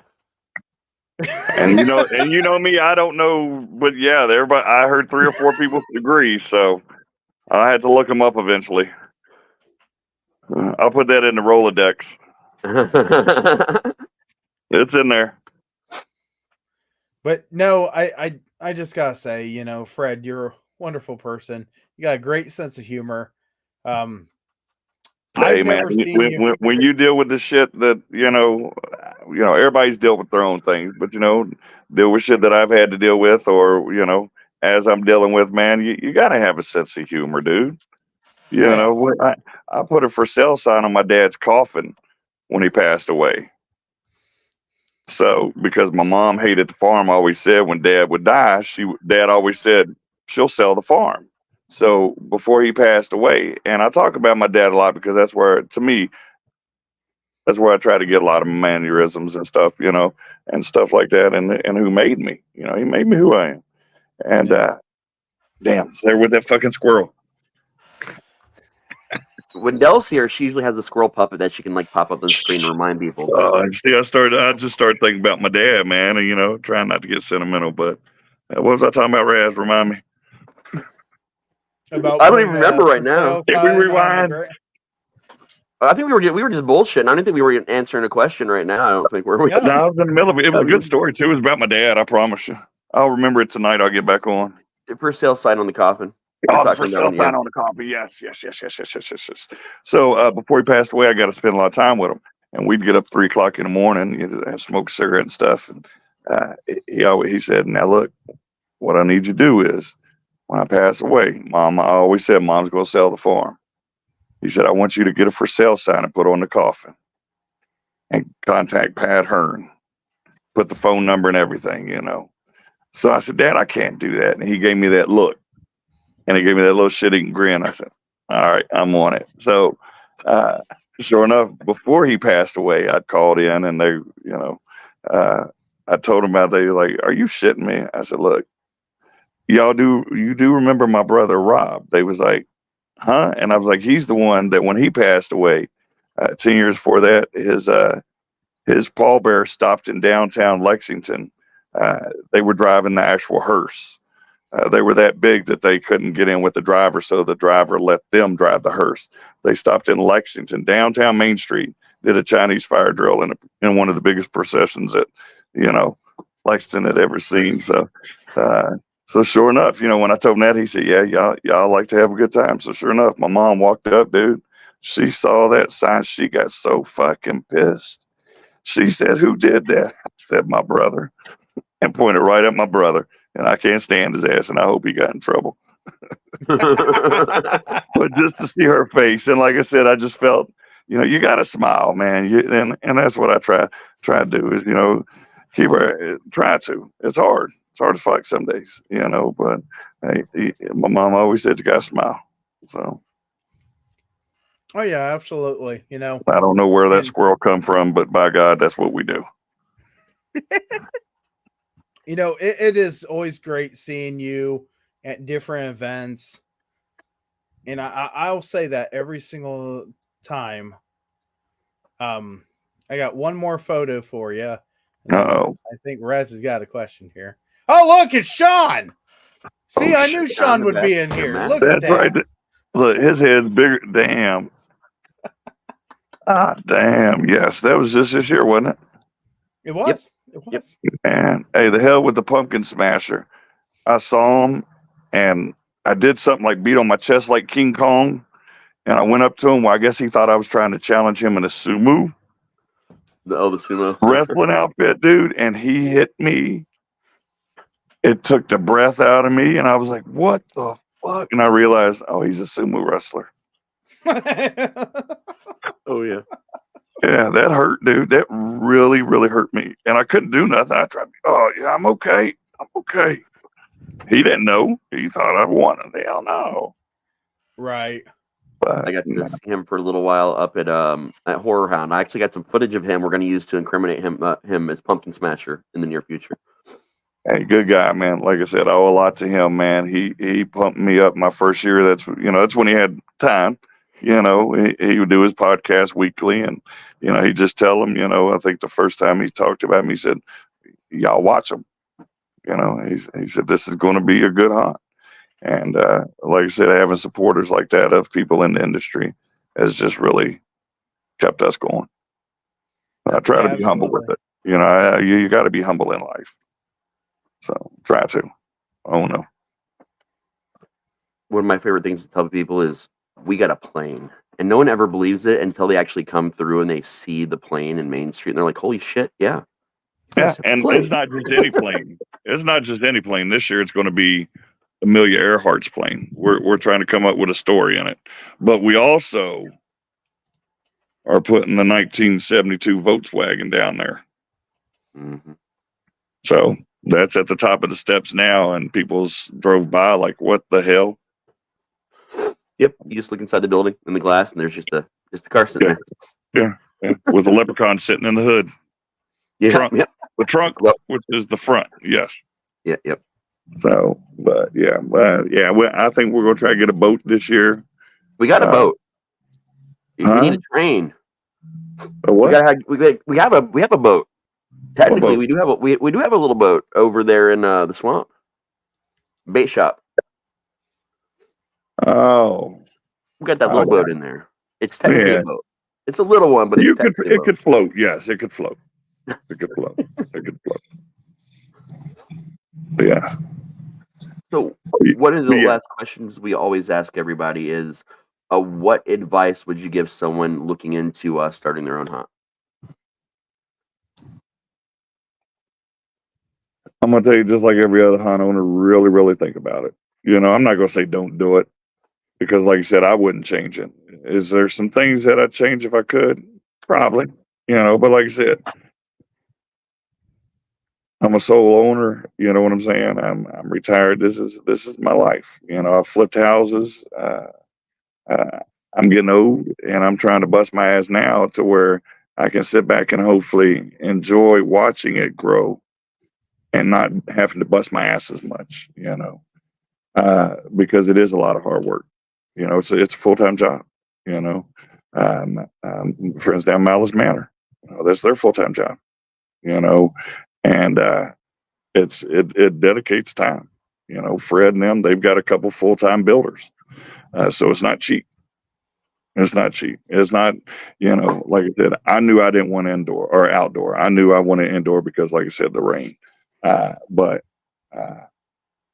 it's not just going and cutting a trail. Well, I'll tell you, it's not cutting a trail through the woods and saying boo. There's so much more to it, and people don't realize it.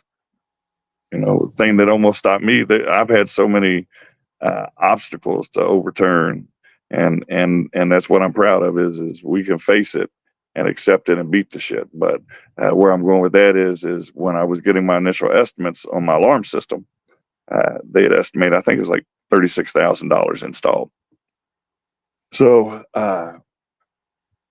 went to sign it a couple months later. Well, they had quit doing installs, so I had to go get my own electrical contractor.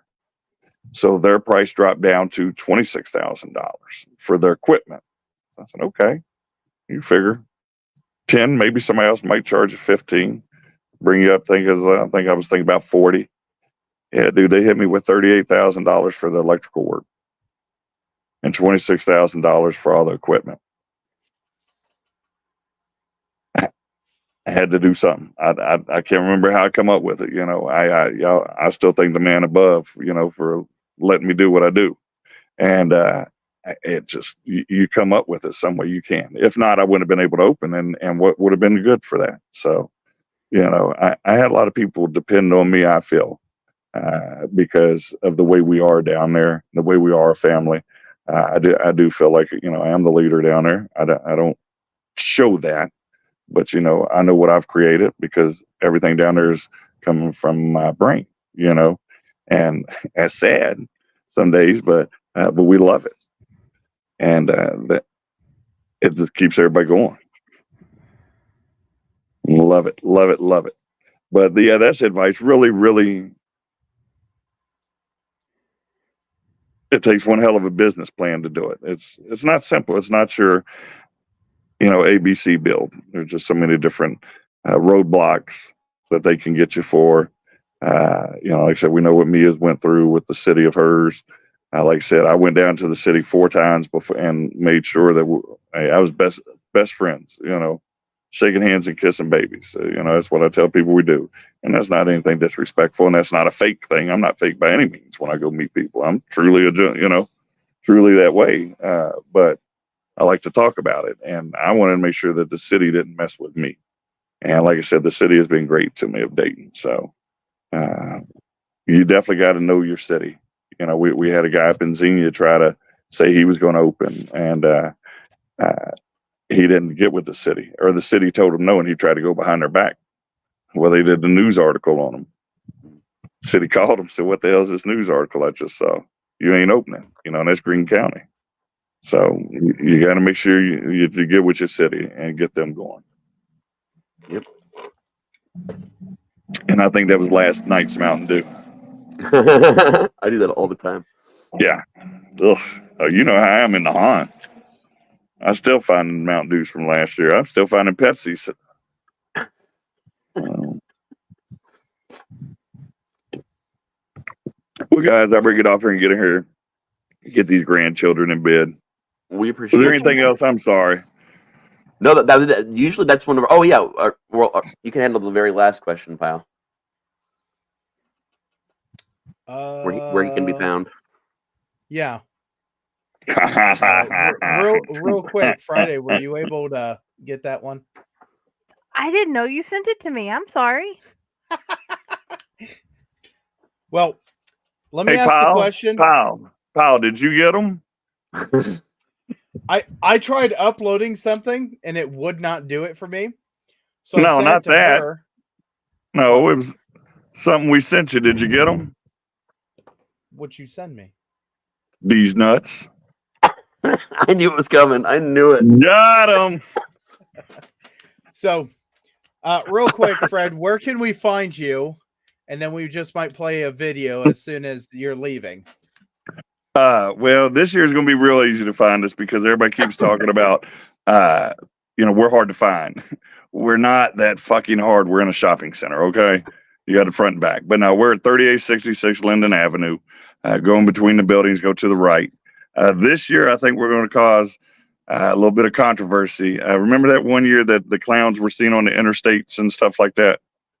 Well, this year, I'm probably going to get in trouble by the landlord, but I'm going to have my 25-foot Michael Myers on top of my roof. And when you go by the highway, the roof line sits even with the interstate, and you're going to see a 25-foot Michael Myers standing up there. And I think that's going to attract a lot of attention. Hopefully, but that's going to be a big indication. But, we're around back. And like I said, we got Dungeon Darts is my new adventure coming up. That's what I'm building right now. We're going to be doing birthday parties and stuff. I got two different party rooms. I got a 6,000 square foot Nerf arena I'm building. It's not just about the hunt right now. It's about surviving. You got to do what you got to do. And that's what I'm doing. And so we're hoping that helps us. And that's Dungeon Darts with a Z. So we're going to call it Double D's. So. So before you leave, Fred. Hold on one second. In the video, if you're even more confused on how to find us, Max made us a video on how to find the entrance to our haunt when you're in the front of the building. And it is literally, when you go to the information page on our website, the video is right there. You can just hit play. Right. Hey, it's a peaceful night in Butler. I ain't heard one siren go off. Well, that's good. Yeah, no gunshot. On a Friday, that's a lot on a Friday, man. We got one video for you, and then we'll let you go. Okay, Fred? I got to watch this one, right? Yep. Okay. Hi, Fred. Wish you were here. You got to give some context for that one, pal. Yeah. So that was part of the Raz and Piles adventures. Great adventure day. Yep. Yeah. At the Frogman Festival. Those two are wonderful people, and they've seen me so many times. I looked at them. I said, "Hey, can you do me a favor? We've been totally messing with one of our friends." And I said, "Okay." And he says, "What you need?" I said, "Can we get you just to say hi, Fred? Wish you were here." Sure. And that's something we do often when we're together now. Usually when we're together, we'll send a video. Sometimes Matt's in the video. Sometimes other people are in it. Jaden was in one video. Yep. Everybody likes picking on me. I don't know why. Why everybody always picking on me. But appreciate you being here, Fred. Thank yes, you sir, very man. much. I appreciate you, man. I appreciate you. Hey, but this is one of the things that I truly love to see, and that's you all right here. This is the relationships that I'm talking about. We build because, like I said, this wouldn't happen without. I'm not showing my titties, but it says Hell's Dungeon somewhere on there. You know what I'm saying? And this is what this is about right here. We've got down in Texas, down BFE, and then we got Botkins BFE, and then just bringing it all together just to talk about the same thing. Young lady, it was nice meeting you tonight. You're doing an outstanding job. Yes, ma'am. Thank Yes, you. ma'am. I'll talk. You know me. I'll talk anytime. When you gonna come up see us? When I can get the money. It is how like far is Dallas? How far is Dallas? From here, I'm not sure. Hold on. Because they run them out of Cincinnati all the time. Single flights. Yeah, and they're doing They're the cheap. Amtrak now too. That they're expanding. That's actually going to come all the way through Ohio at every stop. Yeah. Wow. So. Yeah. So, but now you come up during Halloween season. We'll make sure we get you some tickets to some good haunts. We love. We've had people come and visit us from literally from Minnesota. People say, they'll usually find that bigger haunt. They'll find that dent. Everybody's got to go see dent. Everybody's got to go see, the nightmare. But then they'll look, if I'm going to travel to go that far, who else can I go see? And they'll look up and, I tell them, I tell everybody, check my reviews out if you don't believe me. Yep. We had Patty from Fake Horror Publishing. Oh, go ahead. Dallas is 3.5 hours for me, but Raz has promised to do my wedding renewal one year, dressed as Beetlejuice. So I really have to get up there with my family. That and I got a little girl who also wants to come through your haunt. Yeah. Awesome. Yeah, and we do take care of our kids, and that's what I tell people. We're not. I don't want to be terrifying.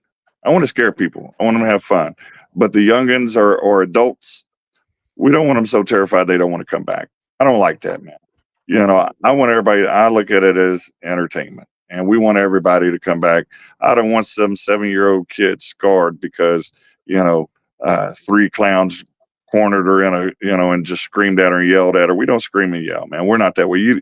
There's some haunts you walk out, you feel disgusting because they're all over you. That's nasty. We don't. We're going to do what we got to do to entertain.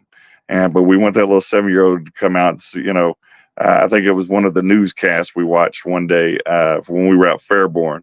A little kid said, I went to Hell's Dungeon and got a Pikachu, or a Pokemon. We're like, what the hell are you talking about? But he'd remembered out of Fairborn's festivals. The 2 things he remembered was the coffin ride from Hell's Dungeon and some Pokemon. I don't know.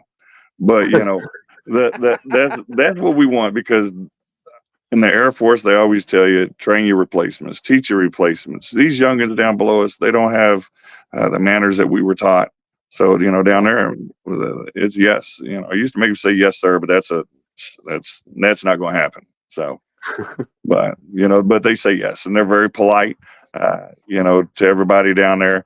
And I get them from the get-go. They walk in, if I think they're sagging, I make them pull their pants up. Well, that shit up. We don't sag around here. I don't want to see your ass, and that's not disrespectful to them, but you're not going to disrespect everybody else, but nobody wants to see it. Right. Because half of them probably got brown streaks in them, but.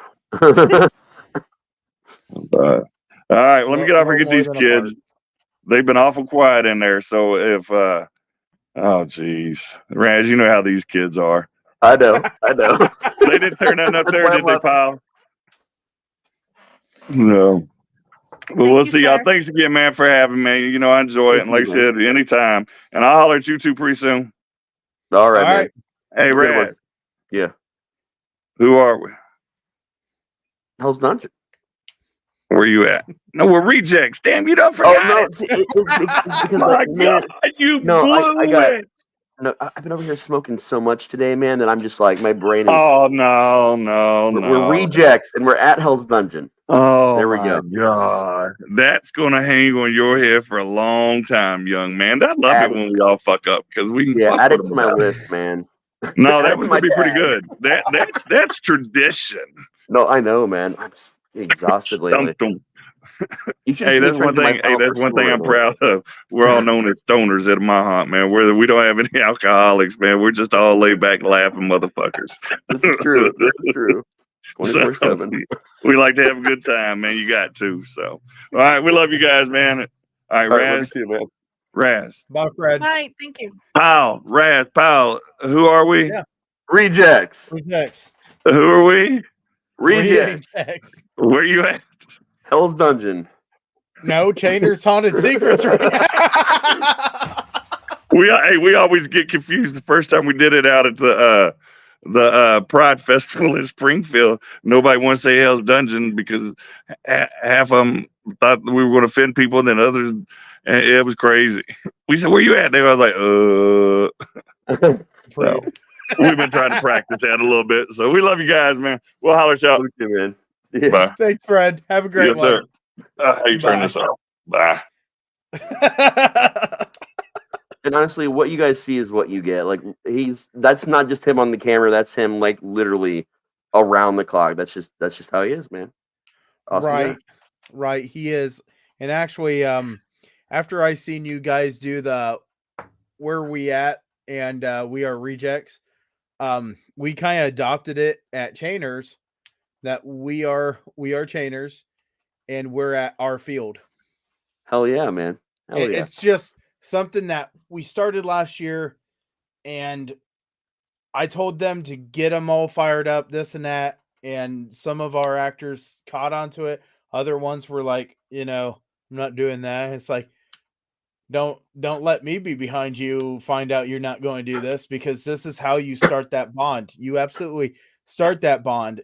And your guys' numbers, your guys' pure love of it is we have a very small fraction versus what you guys do.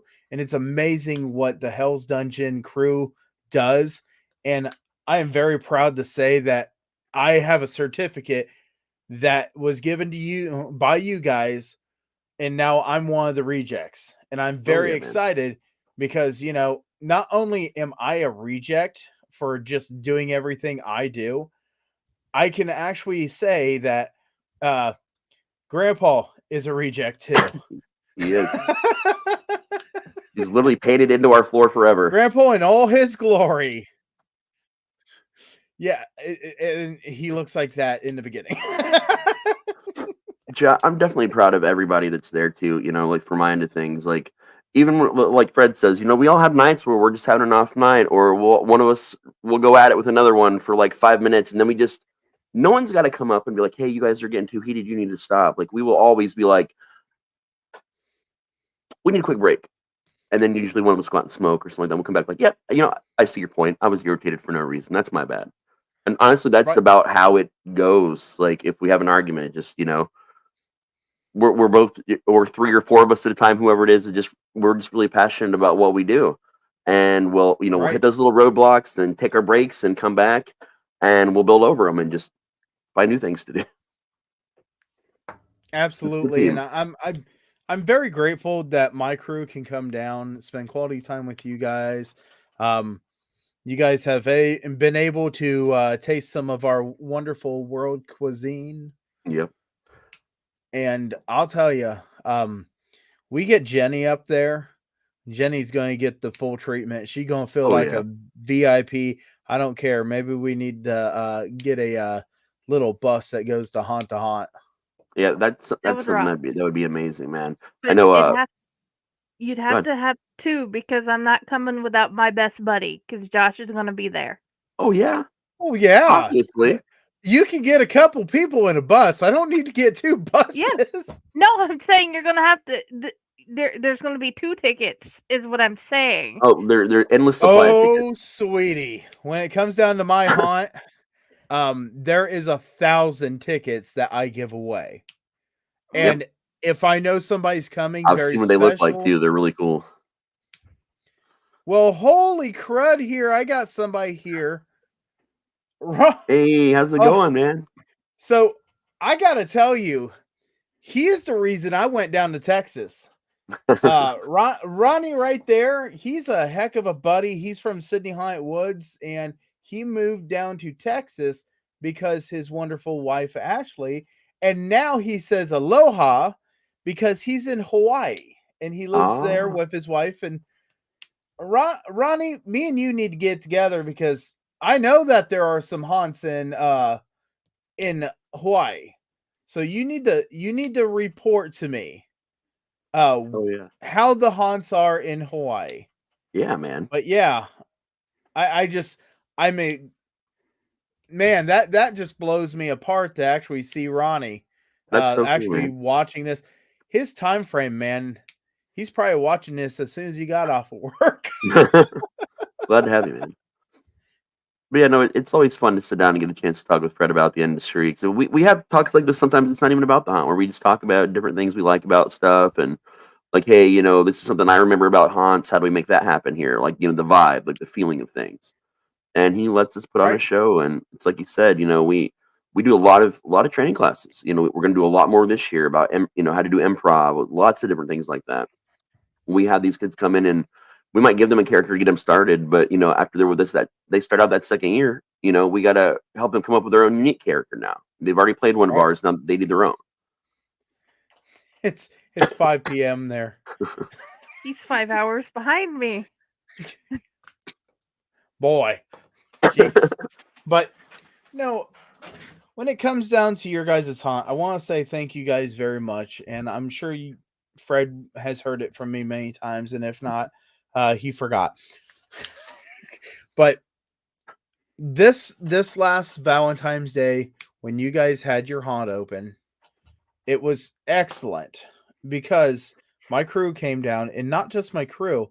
My father, after he had a knee replacement, that was the first time that he was able to come and haunt. And I was like, are you going to be okay? Yeah, I'll be perfectly fine. I went to go check on him. Man, this place is great. Man, I saw him like 4 or 5 times that night, just checking on and make sure he had what he needed. Like he was grinning the whole time. I absolutely loved working with your dad. I also, Twishy came down a lot and helped us out a lot. And he brought his dad one night, which is someone that I've known for years on and off. Like it's crazy that we all get to like do that together. Like we just, hey, grab your family, come on, let's do this, man.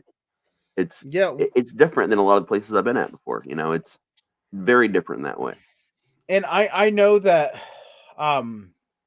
as we go on with this wonderful series, and trust me, the numbers keep on adding up. People come in, they see how it is, and they keep on returning. And I love seeing all the comments from people. Oh, yeah. I will tell you right now, Rez and me already talked about it. Jenny already knows all about it. There is going to be a episode called Clowning Around. We are going to have clowns from different haunts come on in. And the question is, are they going to be able to do their makeup and sit in a seat without, throwing a rubber chicken at the screen?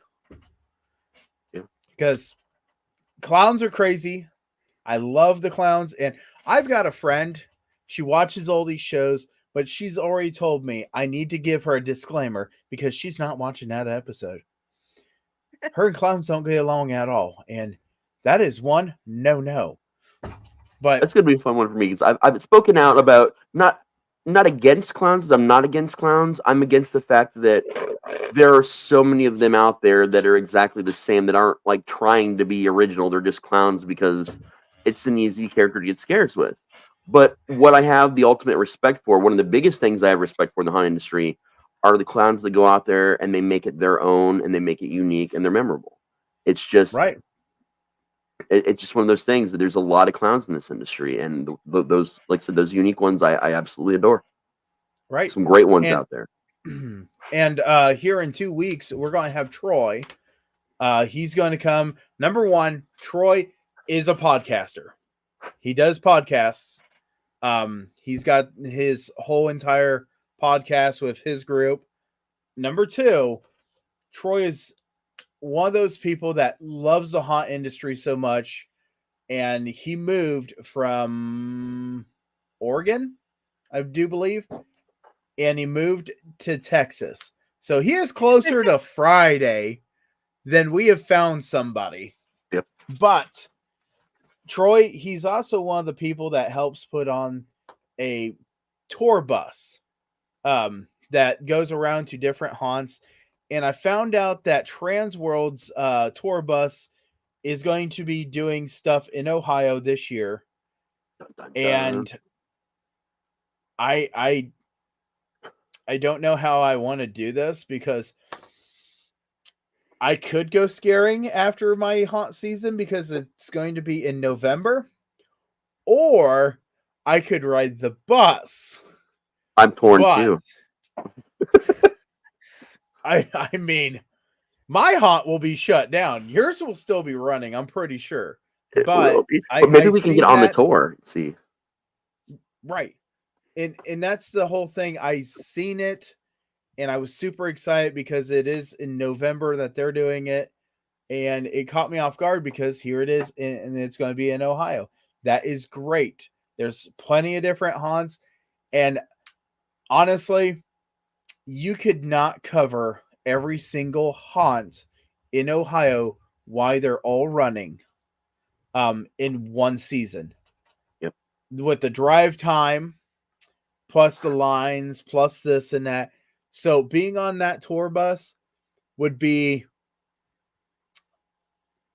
a absolute delight. And I imagine they're going to be doing some of the haunts that I've already been at here in Ohio, but I can't say because I haven't seen the list. And I'm pretty sure they're not contacting my haunt because we're closed and I'm so small. Once again, we're located between a cornfield, a bean field, and the bar. Oh, yeah. But Friday, do you have anything else for tonight's episode? To add about haunting or in general? Add about haunting and what we do here on the show. I like turtles. Oh, okay. Oh, I love turtles. But other than my kid killed my owl bull earlier when it comes to that. But either way, yes, I do suggest, even if you are like mildly afraid or whatever, please go check out the different haunts in your area. Here, most of the haunts are like an hour away from where I live, 45 minutes to an hour, so I have to be selective on which ones I get to go to.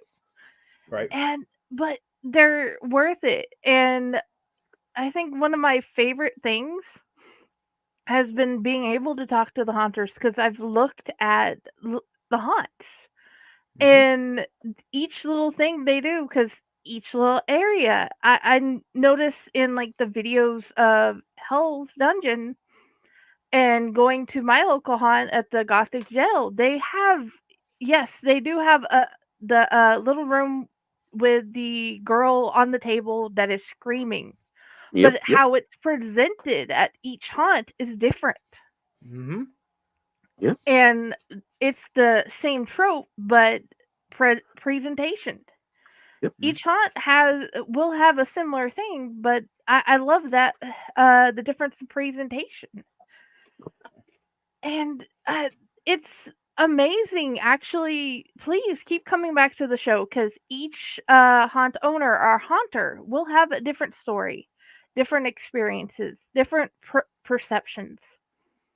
And each little area of the haunts is so amazing. Because, like, if you're walking through the woods at Chainer's Field, you're going to get a completely different from walking through the woods at the one here. Well, I can't say here anymore because I'm in Texas, the one in Alabama. Right. But it's still going to be worth the time. It's still going to be worth the walk. And if you're lucky, you may actually be scared so bad you pass out or you defecate on yourself. Either way, it's going to be worth it. And I mean, the way you can look at how haunts are done and share themes is the same thing for podcasts about haunts. There's a lot of podcasts about haunt. We're not reinventing a wheel. Right. We're just giving you our perspective, like from different areas and doing things our way. That doesn't mean, that we're any worse or any better than anyone else. We're just, we're just also doing it in our own way. Of the two podcasts I've seen, I'm enjoying this one because I get to be part of it and I get to hang out with a couple of my best buddies. Hell yeah. Right. And one of the things I will say is today I was honored by I was asked to give a little talk about what I have been doing in my life.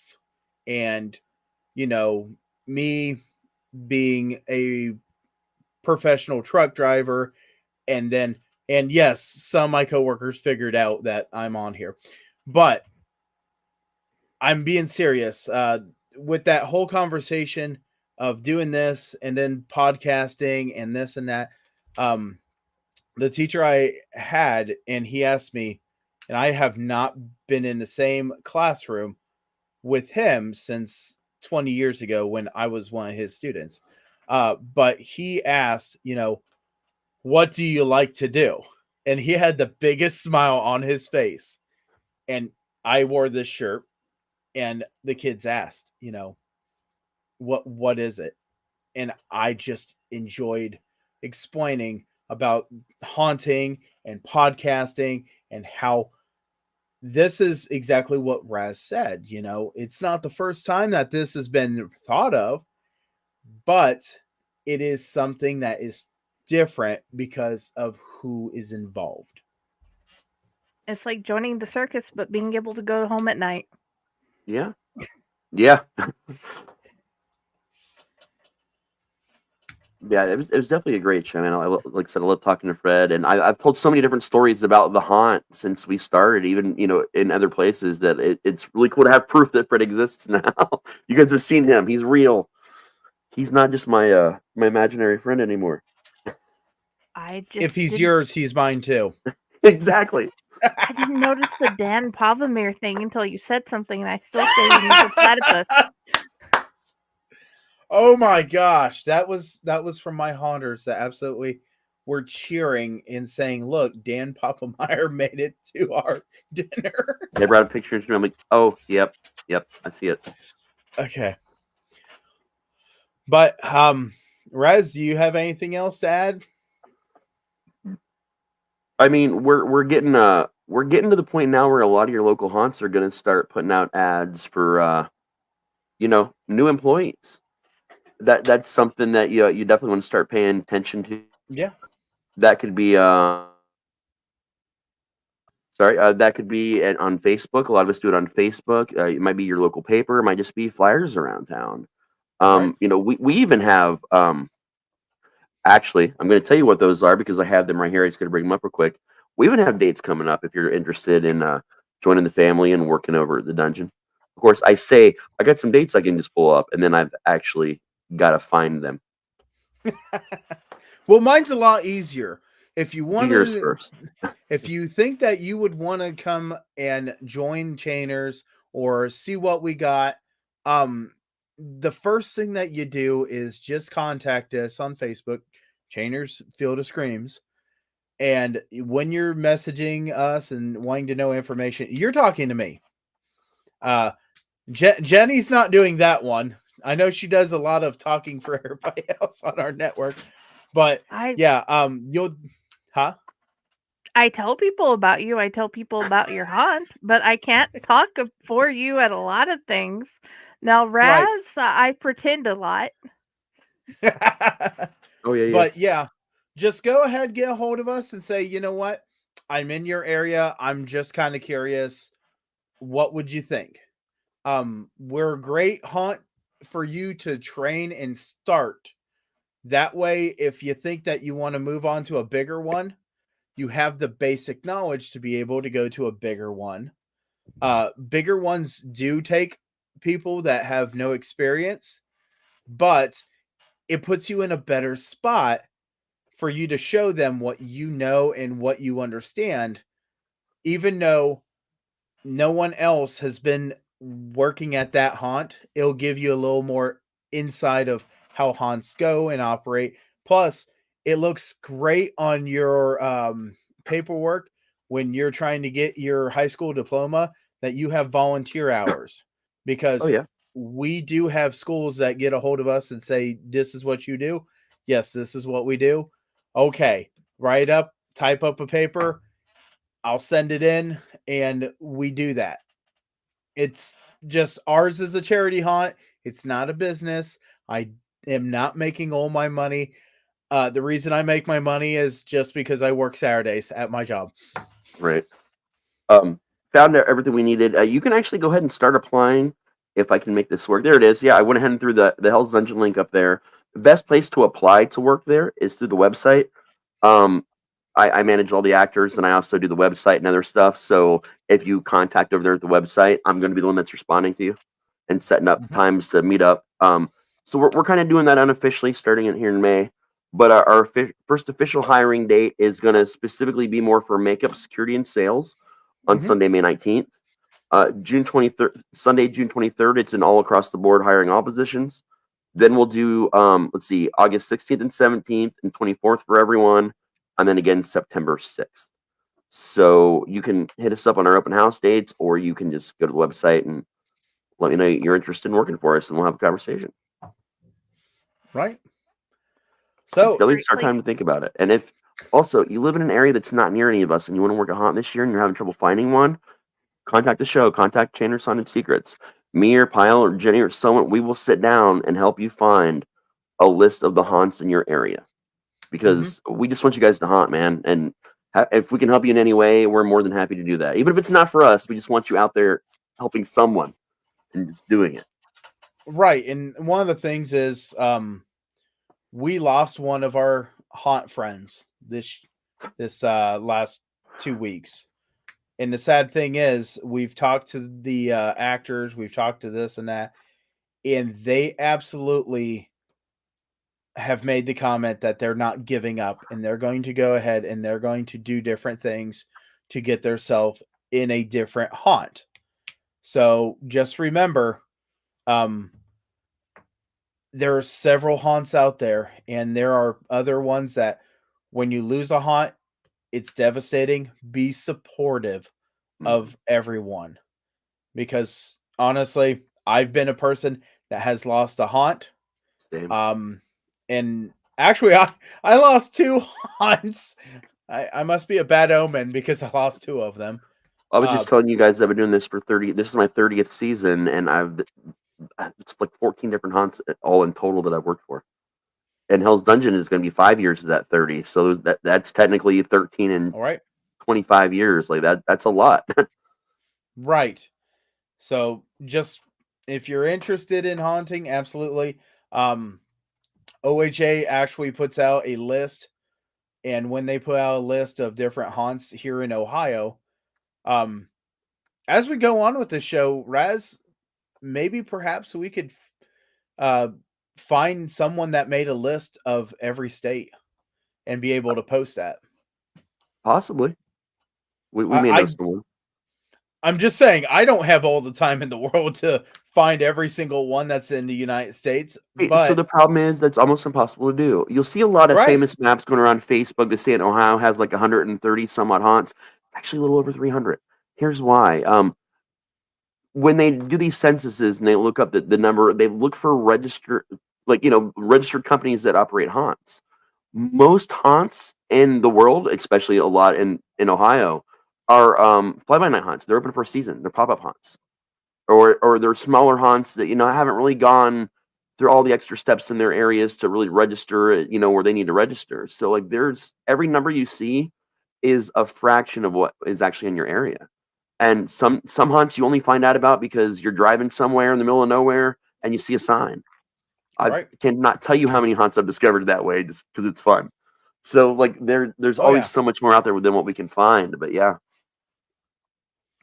The best directory I can find is haunts.com, and you can type in your zip code or where you are, and it can tell you the ones that it has in its listings that are closest to you.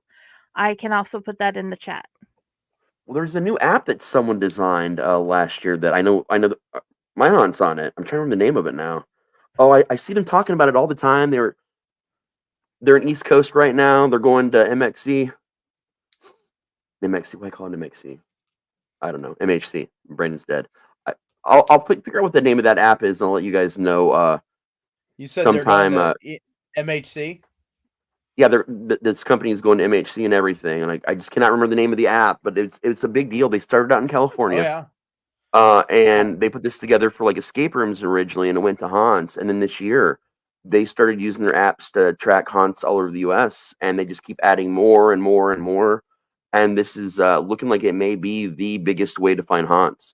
So I will make sure I get that information for you guys. I'll look it up again, and that's awesome. If I can't find it by the time we're done. So I think that we're going to go ahead and end the show. We're past the 2-hour mark. We're almost 2 1/4 here. So I appreciate everybody for watching. And Raz, where can we find you? You can find me at Hell's Dungeon, even in the off season because we don't have off seasons. Here on the Allied Network, RazDSlasher.com. By typing on my name anywhere into any social media scenario, you will be very happy to speak to Jenny, who will be pretending to be me. Just smile and go with it. That's what we do here. And of course, don't forget to find me tomorrow morning at your mom's house. She makes fantastic pancakes. And yes, Jenny, I have a shovel. We're covered. Good. Every time he says that, he just absolutely. Jenny, Friday, where can we I'll find be at you? Brooke's mom's house tomorrow morning. Okay. Now you can find me here at the Owlette Network. You can find me at Fake Horror, and you can find me at my page, Friday's Library in the Blue Box. And you can also find me at my author page, Jennifer Elliott. And I like to pretend I'm Raz a lot. So yeah, type in either of our names or Fake Horror, and you'll be able to talk to me. Fun fact, she is actually the leading cosplayer, the Raz cosplayer in the universe right now. Just just wanted to put that out there. That's a title, man. And I can't even grow a beard. You're just so good at it, like they just see the beard, So the beard was in you all along, man. Jenny, I need to know, how's your pancakes? How's my pancakes? I have not got any insults or complaints at all. Oh, good. All right. Well, hey, I'm Pyle Hazard. You can find me at Chainer's Field of Screams. You can find me on Facebook. You can find me on you can find me around. You can find me at TikTok right now. In Loveland Castle going backwards. Yeah, you can find me the hot sauce aisle. Jungle Gym. You can find, man, there's a lot of places you can find me and a lot of places you don't want to. Anyway, hey, thank you guys for joining us on Chainer's Haunted Secrets. And we hope that you guys go out and find a haunt and just explore. All right. Bye, guys. Later.